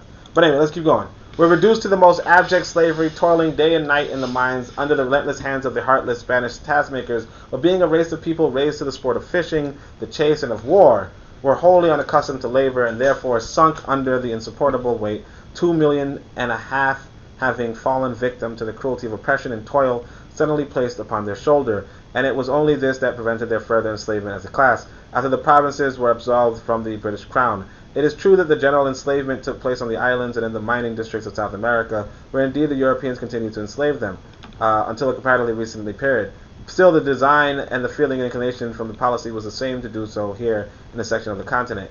Nor was it under the influence was too great, a political position occupied by the Brethren in the New Republic, that of the German and Irish peasantry ceased to be sold as slaves for a term of years fixed by law for the repayment of the passage money, the descendants of these classes of people for a long time being held as inferiors in the estimation of the ruling class, and it was not until they assumed the rights and privileges guaranteed to them by the established policy of the country, among the leading spirits of whom were their relatives, and the policy towards them was discovered to be a bad one and accordingly changed. Nor was it, and is frequently very erroneously asserted by Africans as well as white persons, that it was on account of the hatred of the African, and in other words, on account of hatred of their color, that the African was selected on the subject of oppression of this country. This is sheer nonsense, being based on policy and nothing else, as shown in the other place. The Amerindians, who, being the most foreign to the sympathies of the Europeans on this continent, were selected in the first place, who, being unable to withstand the hardships, gave way before them. But the African race had long been known to Europeans in all ages of the world's history as a long-lived, hardy race, subject to toil and labor of various kinds, subsisting mainly by traffic, trade, and industry, and consequently being as foreign to the sympathies of the invaders of the continent as the Amerindians. They were selected, captured, brought here as a laboring class, and as a matter of policy, held as such. Nor was the absurd idea of, and he keeps going, but, the idea that I want you to understand is that, they were going to oppress somebody. That the way how they have a social organization, they were going to oppress somebody. So you really have no hope. You really have no hope in America. You really have no hope. Anyway, let's switch screens. All right, switch screens back. Okay. Conversation. I want to kind of move things just a little bit into the HR 40 because people are saying that this is going to be part of the mechanism in which to correct this situation. They said, okay, we need to go through this study first, and we can determine if we agree that reparations should be done, or maybe it can be done, or what does that look like? So how does HR 40 play into this idea that, okay, black people are finally going to be given some type of equity and some type of equal footing with white families? So let me say two things. One, I believe HR 40 or a commission that would be activated by HR 40 is necessary. But the second thing is I want to say is I don't think that the wording of the legislation that currently is in place is adequate. I think that the law as it's currently written needs to be rewritten. But why do I think it's important to actually have such a commission? I don't think that having such a commission is a deflection from activating a full and comprehensive reparations program. I think it's essential because if we think about the history of other kinds of reparations initiatives, particularly in the United States, they usually were preceded by some form of a commission that did two things: made the historical case for why the reparations program was appropriate for that particular community, and also set up the terms of a program of restitution that could be translated into legislation. A key example is the reparations program that was inaugurated on behalf of Japanese Americans who were incarcerated during World War II. That program was preceded by a congressional commission that was called the Commission on Wartime Relocation and Internment of Civilians. And that commission generated a report that set the record straight. And the important aspect of what was set straight in the record was the demonstration that American officials knew that the Japanese American community was not a security threat, but still proceeded to put them in these various kinds of concentration camps around the country. The second thing that report did was it provided a plan of restitution.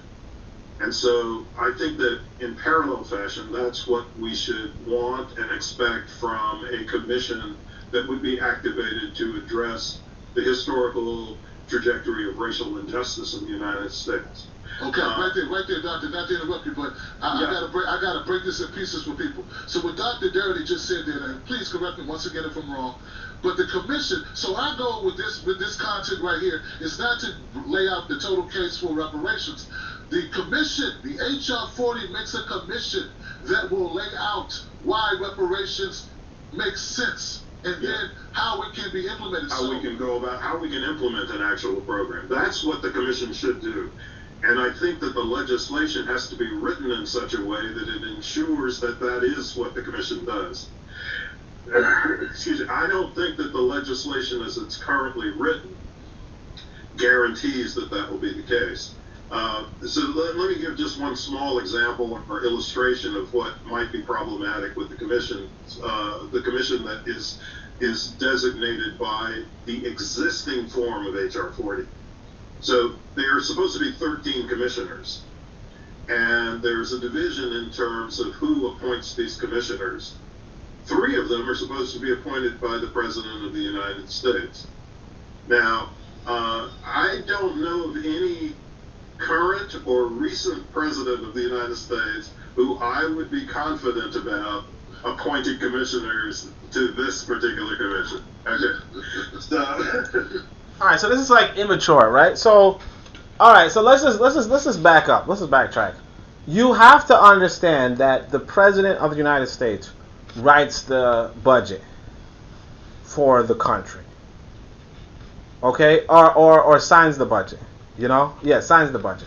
So it's like I'm not trying to confuse this country with let's say like the cities and so forth, but somebody writes the budget and somebody signs it, okay? The idea that the President of the United States of America should sit out a budgetary decision. Come on. Like it's not even mature. It's like you think that you're not. It's like you think you're a country on your own. Like for some reason, black folk are under the impression that they are their own little country, right, with no government, that just appeals to another government to do things on its behalf, as they play around on the outside, joking like, I don't really trust those people. If you don't trust them, why are you asking them? Well, I think, and I'm obviously including the previous President of the United States as well, okay, who was opposed to reparations. Okay, so I think it's really problematic that that's one of the set of That's one person who has authority over appointing some of the commissioners. Another appointee is supposed to be made by the President pro tempore of the United States Senate. Now, keep in mind that the President pro tempore is a member of the majority party.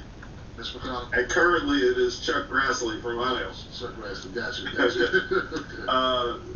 So now we've lost 4 slots already, right?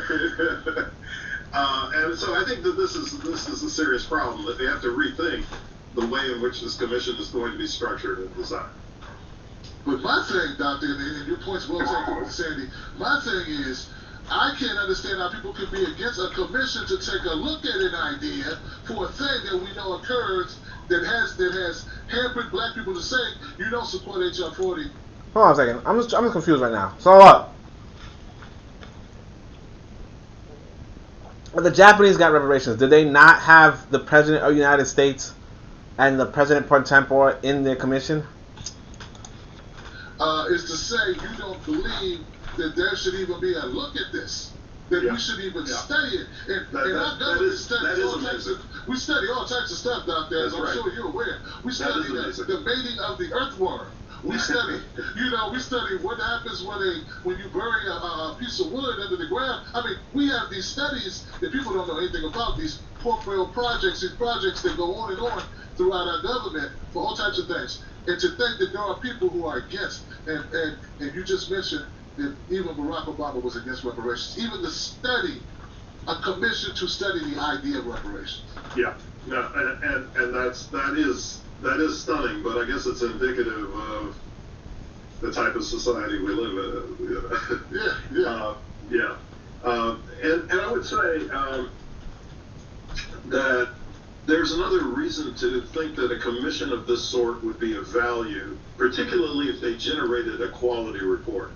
Okay, and I think around 2000, a survey was done that established that about 4% of white Americans were in favor of black reparations. Okay, 4%. Okay, that means 96%. Today, the best estimates I've seen is about 20% of white Americans are actually in favor of reparations for black Americans. It's not a huge percentage, but it's certainly different from 4%. And it suggests that they. So here's the thing: you want the whole thing is massa. Do you wanna raise me out of poverty, please, sir? May I have some more grew, sir? That's the whole philosophy over here. Like just putting out the numbers. Like you have to understand. Yes, it's white people's money. Now you might be like, well, I built it. Again, I want to emphasize there's a difference between building it and being the tool used to build. Understand? Being used to build and building. There's a big difference. So the idea that you're looking at the statistics and you're saying 4%, and of course that oscillates. 4%, white people agree to reparations. 20% eventually then agree, but they could go down. It can go up. But it doesn't even matter what percentage of white people, because you have to convince the Senate and the Congress. And if you're not, and even if you convince the Senate and the Congress, then they have to say to themselves, do I want to give $10 trillion, 2 years budget, 2 years entire budget, right, to black people, and inflate my economy, cause massive inflation, and cause just a huge amount of disarray, huge it depends on it depends on what model of reparations you're using. Apparently this model of reparations is kind of weak, and it won't necessarily collapse an economy, but it's still almost a joke. It's still a joke. And yeah, I was grubbing. It suggests that the derivative is moving in the right direction, perhaps. I would argue that if you had a high-quality report from a congressionally designated commission that included a detailed exposition as to why reparations is the right thing to do, that could increase the amount of support for reparations across the American population. And so that's another reason why I think that the commission is something that is potentially of value, and is something more than just a delaying tactic. And in fact, one way you could prevent it from being a delaying tactic is by establishing clear and precise deadlines for the commission to deliver its report. So, I've been thinking maybe it's 18 months from the onset of the commission. So at that point, there should be a report that would also provide Congress with a detailed legislative plan that could be put into place. And so I see the possibilities for this commission, if it's done correctly, as being extremely helpful in terms of furthering the momentum towards a reparations program. Now, listed here, one of the questions I wanted to ask you, Doctor, is I think we got your plan for reparations, or did we actually get that? When you described the three pillars, you described the reasons for it. I described the reasons for it, yeah. So my partner, Kirsten Mullen, and I have a book that's forthcoming from the UNC Press called From Here to Equality. And in the final chapter of that book, we sketch a plan for reparations that we've tried to develop over the years. But in addition to that, and perhaps most important from the standpoint of designing a plan, I made the special effort to try to organize a committee of scholars that we call the Reparations Planning Committee. And one of the primary objectives of that committee is to generate a report that would also include a potential scheme of actually exercising a reparations program, looking at issues like what's the basis for establishing what the amount of the fund should be, how should the fund be distributed, who will be eligible to receive the funds, what's the time frame over which you would try to allocate the funds to achieve goals like, for example, eliminating the racial wealth gap. What would be the structure of the agencies that would manage the reparations program and so forth. So all of these things are things that are going to be taken up by the committee. Some of these issues are like, what and who's gonna like, this is the thing with the commission or the committee. Who's gonna pay for it? Who's gonna pay for this committee? Who's gonna read the committee report? Who are you handing the committee report to? What is the ultimate objective here? Things that we address in our book in the final chapter. I can't talk too much about that without getting my publisher upset, but the Reparations Planning Committee has that as a direct assignment also. Dude's just trying to sell a book. Speaking of sell a book, nah, I'm joking.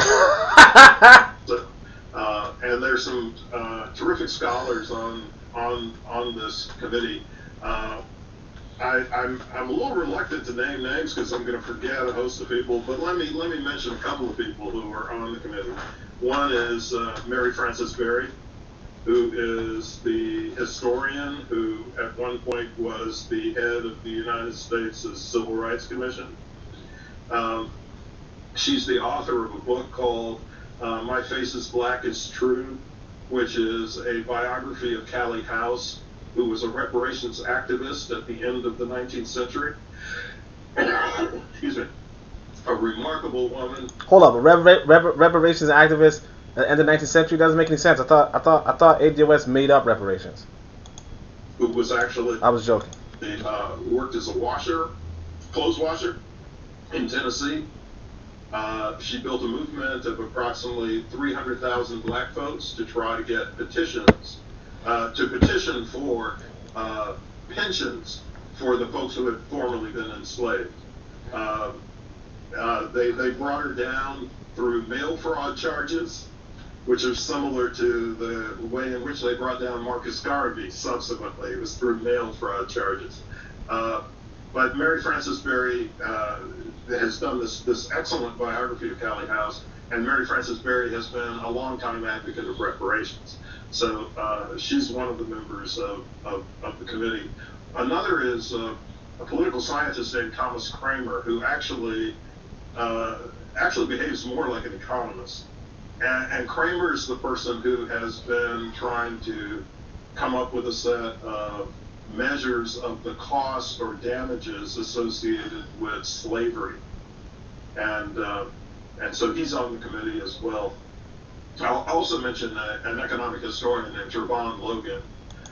Oh man, really going through the list of people. What I want to say is this, that like you have to realize that it was legal.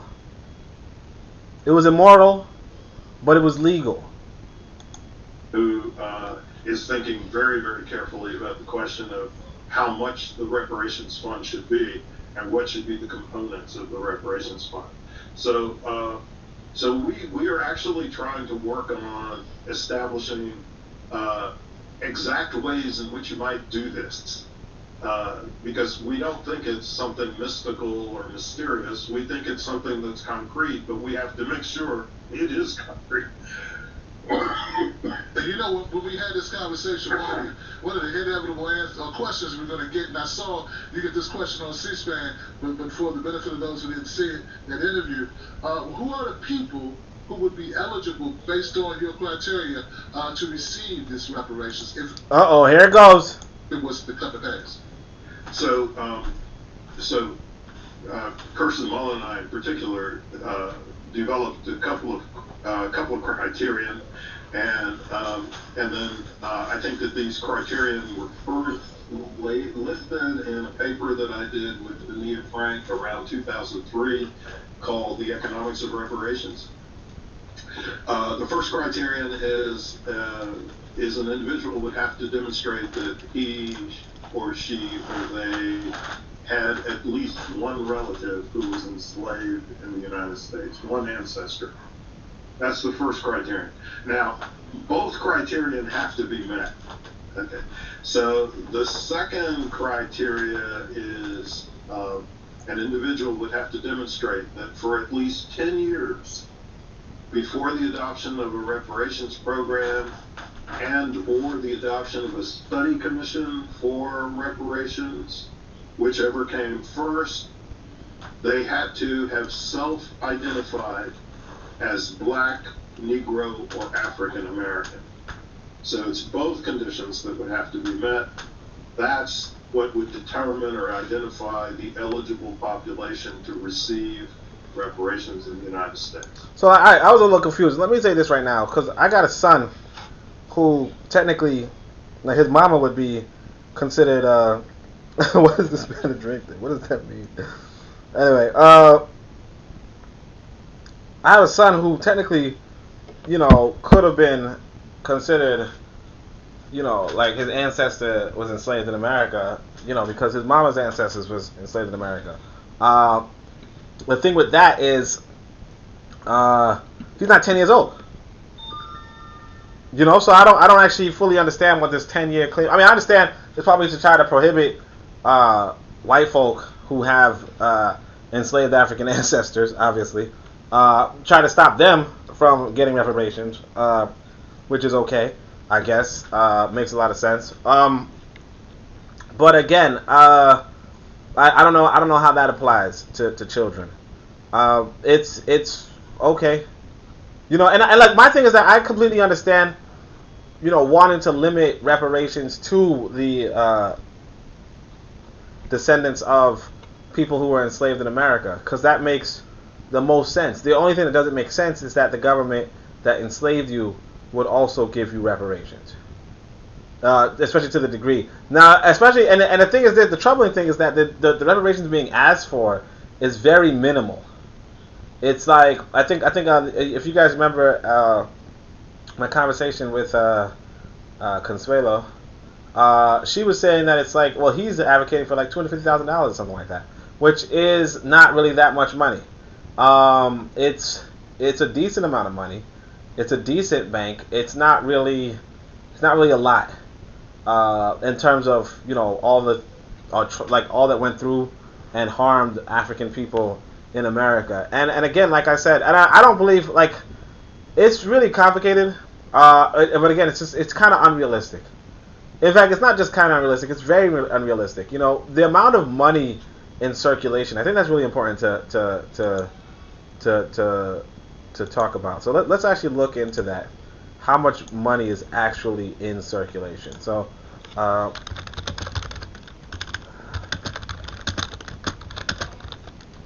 Yeah, okay, so how much money is in circulation in the world, in fact? That's really interesting. Okay, so hold on a second. I kind of should have said America, but let's see. I want to show you guys. So we're gonna show it on the page. So it says, according to the Bank for International Settlements, the total amount is about $5 trillion. Right? According to the CIA, the total amount is $8 trillion if you include broad money. So the total amount of money in the world, circulating in the world, right, is $5 trillion, right? So that's another one. So the total amount of money circulating in the world is about $5 trillion, right? So this is another article. Let's see.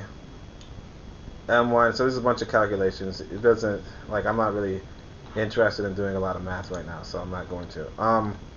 Currency and circulation. So, but long story short, we could say it's $5 trillion. Let's see, billions in US dollars. So total currency, the figure in 2002 it was 2 trillion. In 2008 it's 4 trillion, right? This figure does not make allowance for inflation or population changes. So right now it's about $5 trillion, right? Now if you just put $10 trillion more,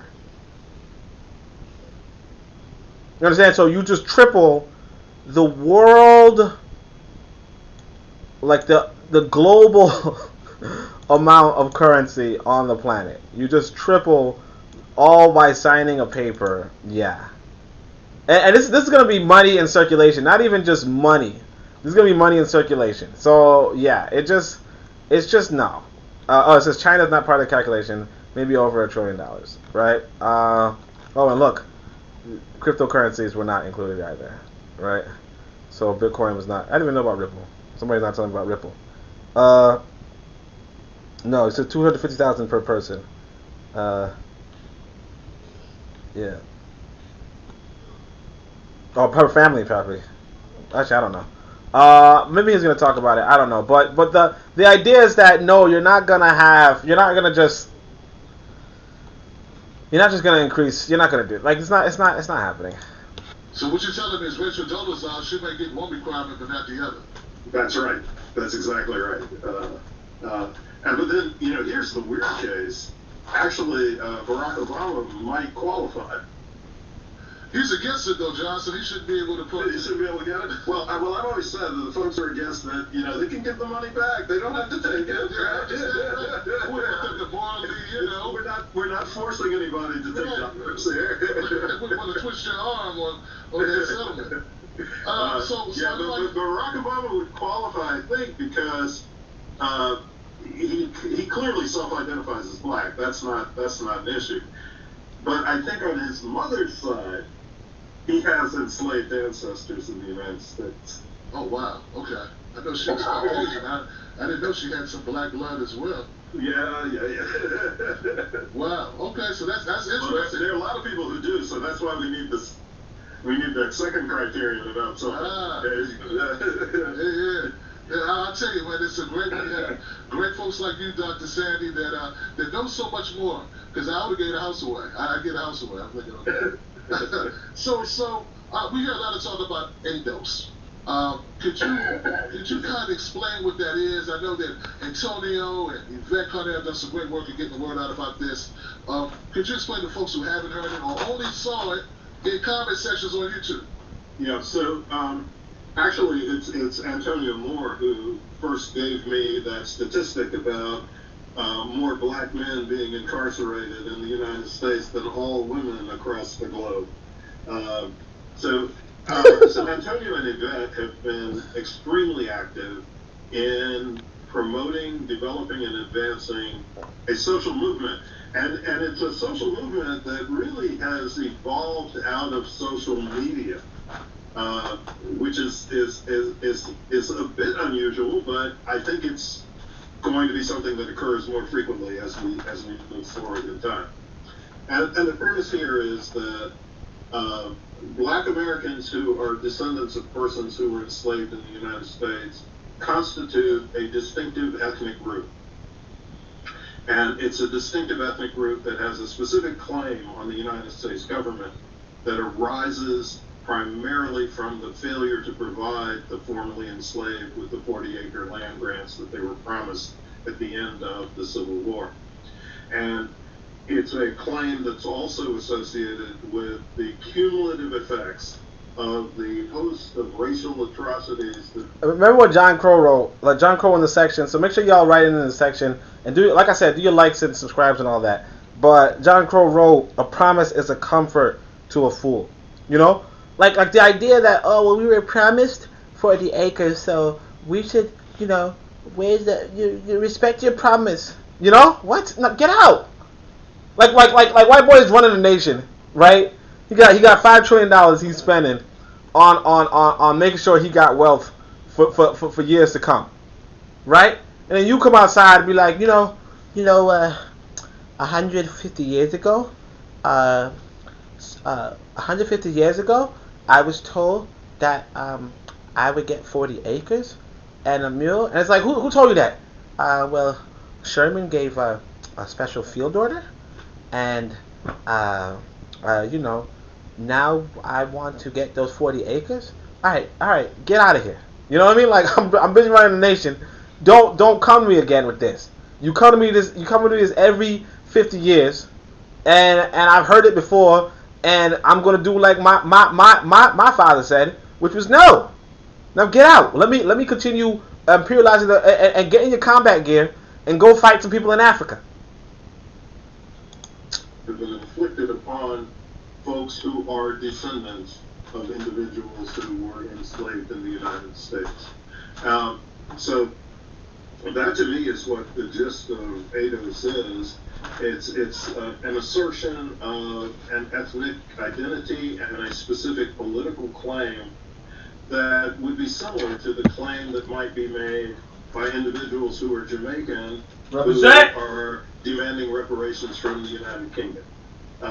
So I believe strongly that that black folks virtually anywhere in the diaspora have a claim for reparations, but we don't all have the claim from the same government. And so this is what's specific and unique about the ADOS case. And that's why I associate myself with it, because I think that those principles, the uniqueness of an ethnic identity and the principle that this is a community that has a special claim on the United States. My man makes it seem so clean too. You see that? He's like, hey, and the thing is that's an agreeable part where you say, hey, you know what? If we're asking for, I mean, again, the reparations part is like, so it's really unlikely that the government's just going to triple the circulation of currency on the planet. Just so that, because you believe that some promise that happened that was reversed by another president should be reversed again because you feel like you could then have more political power in a country that's not yours. Like, a lot of it is just ridiculous, but notwithstanding that, this was the best way, this was a nice way of saying, oh yeah, disguising the fact that ADOS is a hate group. It's a nice way of disguising the fact that the ADOS is a hate group. So, and I'm not going to say, like, that right there, again, like, you go back to the sell more, be more, whatever, perceive as giving more than you perceive to receive, that's actually pretty good. He's hiding his intention, I guess. I don't really say anything about hiding intention. I don't think, like I say, be your honest self and be honest about who you are. So if you're really a hateful group towards immigrants, then why don't you just say that? If you're just a nativist hateful group, then just say that. But he doesn't, so it's whatever. All the same, it's bollocks. I'm not gonna put him on the clown list for that. I mean, the other part is, obviously a lot of the other stuff is clowning, but I'm not gonna put him on the clown list for that. But I want to tell you, the listening audience, if you actually stayed through with, that nonsense, yeah, it's ridiculous. I mean, ADOS is a hate group. Government. But I think these are both things that are correct. These principles are accurate, and and they inform the way in which I continue to think about reparations. You know, I've heard some people push back on ADOS and reparations, and one of the reasons and one of the things they say is that it's anti-immigrant, it's anti-black immigrant, and that there are immigrants from different African countries or people with dark skin who come to this country. That's it. And you're dividing us from those people. 2% of the population, like maybe not even 2% of the black population. I don't even know the percentage, but they're a small percentage of the black population, and you're trying to divide us for what? Are you trying to blah, blah, blah, blah. You're not blah blah blah. And remember, tomorrow not tomorrow, Friday I'm gonna have Consuelo again. What would you say to that assertion? Ancestors willing. Dr. So I think that we can have solidarity, and we also can have particularity at the same time. Okay. And I think that those, the communities of more recent I'm gonna knock you out. You gotta get this guy some water. You gotta get him some water. Immigrants who are black maintain a national origin identity and ethnic identity of their own. You know, whether they see themselves as being Nigerian or Ghanaian or Jamaican or Trinidadian, I think that they for the most part continue to assert that as an important aspect of their identity. And so when I see ADOS is doing the same thing in terms of the particular American form. Look at my man's face. He's just like, what the f*** you talking about? Of black identity. And I don't see that as a problem. I mean, I think that the notion that all black people are the same culturally or ethnically is obviously incorrect. And that doesn't mean that we don't have common cause on many issues. Bullshit. We also have specific claims that are unique to our particular experience. And so that's my response to this. I also would add, it is only the ADOS community that has been victimized, and I want to use the term victimized, even though some people don't like it, victimized by slavery, by Jim Crow, and the ongoing atrocities. All three of those phases have been imposed upon that particular community. More recent immigrants, for the most part, arrive in the United States after the Civil Rights Acts have been passed. And so, if anything, they've been exposed to the kinds of discriminatory practices of racism that is particular to the post-Civil Rights era. But it's only the ADOS community. It's only the ADOS community that's been subjected to all three phases. Why my man laughing though? Like, you all wide grin and laughing. Like, what are you laughing at a phone? Yo, what are you laughing at a ringtone for? Like, for real though. Like, I'm just wondering. Like, yo. Of these kinds of indignities and harms. Well, Dr. Sandy, I realize we started late, and I realize that you're pressed for time.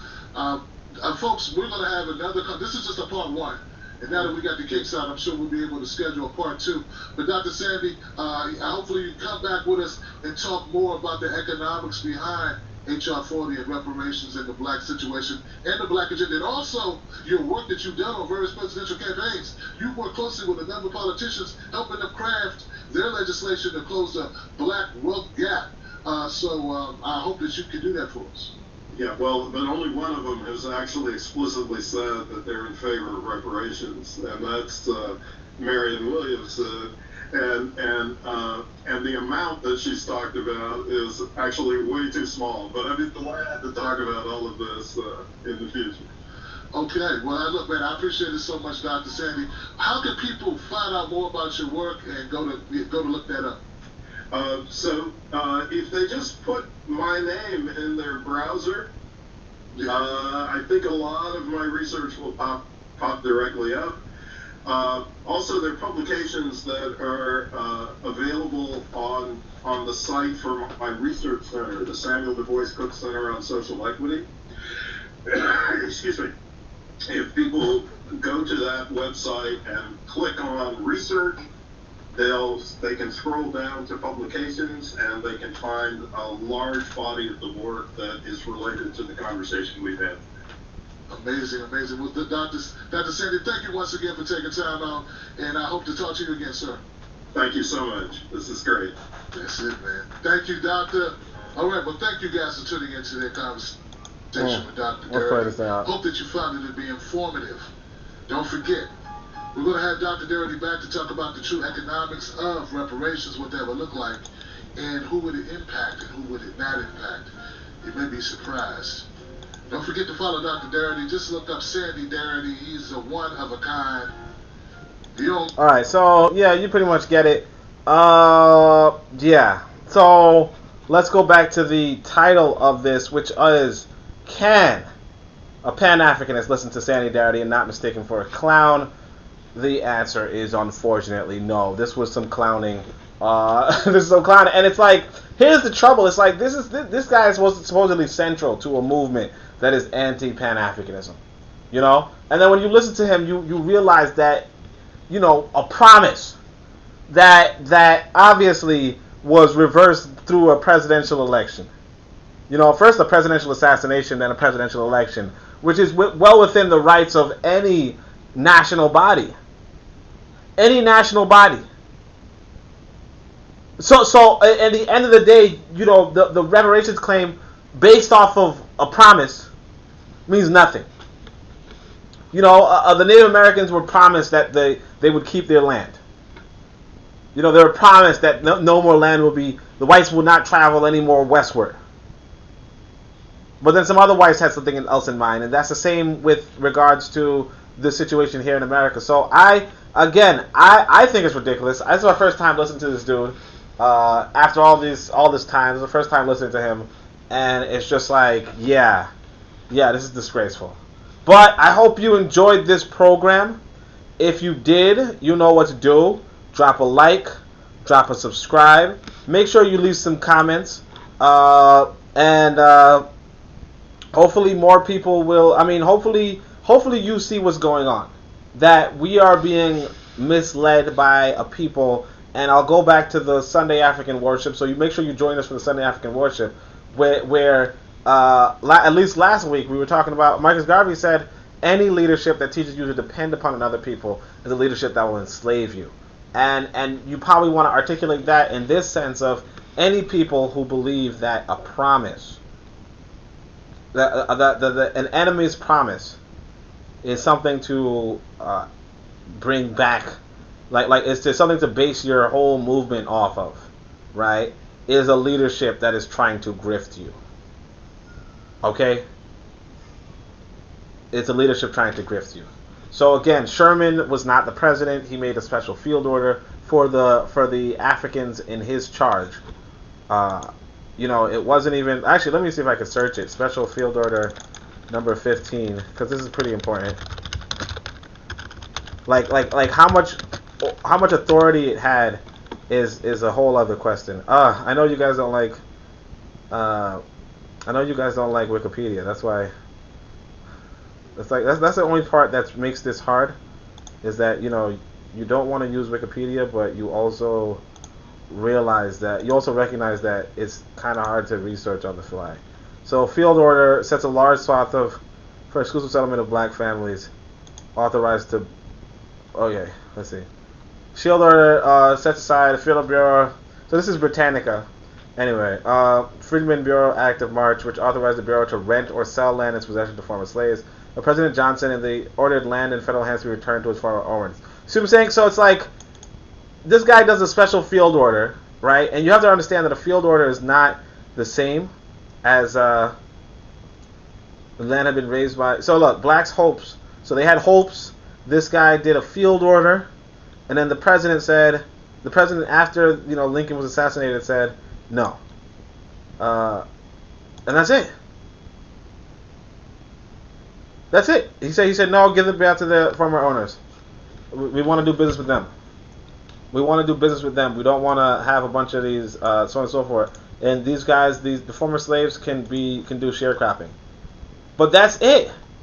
Like if your promise was based off of this, the field order, And you have to understand how much a field order is in this government. So like a field order is not really, and let me look up what a field order is. It's like just a.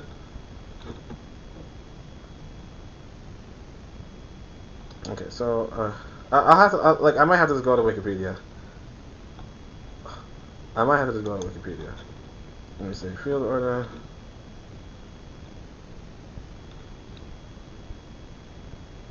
Yeah, it's just okay, so.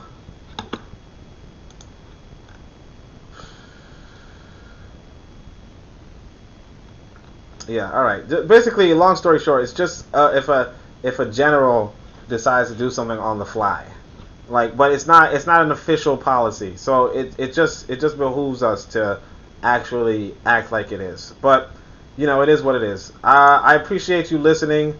I appreciate you being here, and thank you so much for joining us today with the Pro-Black Perspective on KWAZ Radio. Make sure you drop your likes. Make sure you share the video. And yes, you've just been, you just listened to whether a Pan-Africanist can listen to Sandy Darity and not mistaken for a clown. And yes, I could not. This was some clowning. This was some, oh my God, I promised.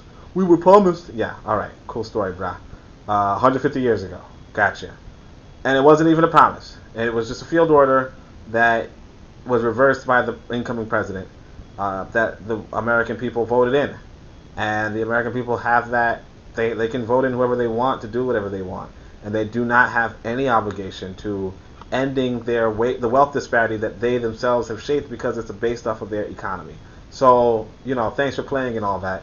But instead, I think black people who are really interested in doing something for black people in America or anywhere on the planet, if you're really serious about doing anything for black people anywhere on the planet, then you should get onto the Pan-African Nationalist wave and get yourself some power in Africa, and then use that power to impact the people here in America or people outside of Africa, and generally, whether that be in the UK, in America, in the Caribbean islands. But you have to get your power somewhere, and if you're not getting any power in America for 400 years and you want to start begging for equality and for power, don't reduce yourself.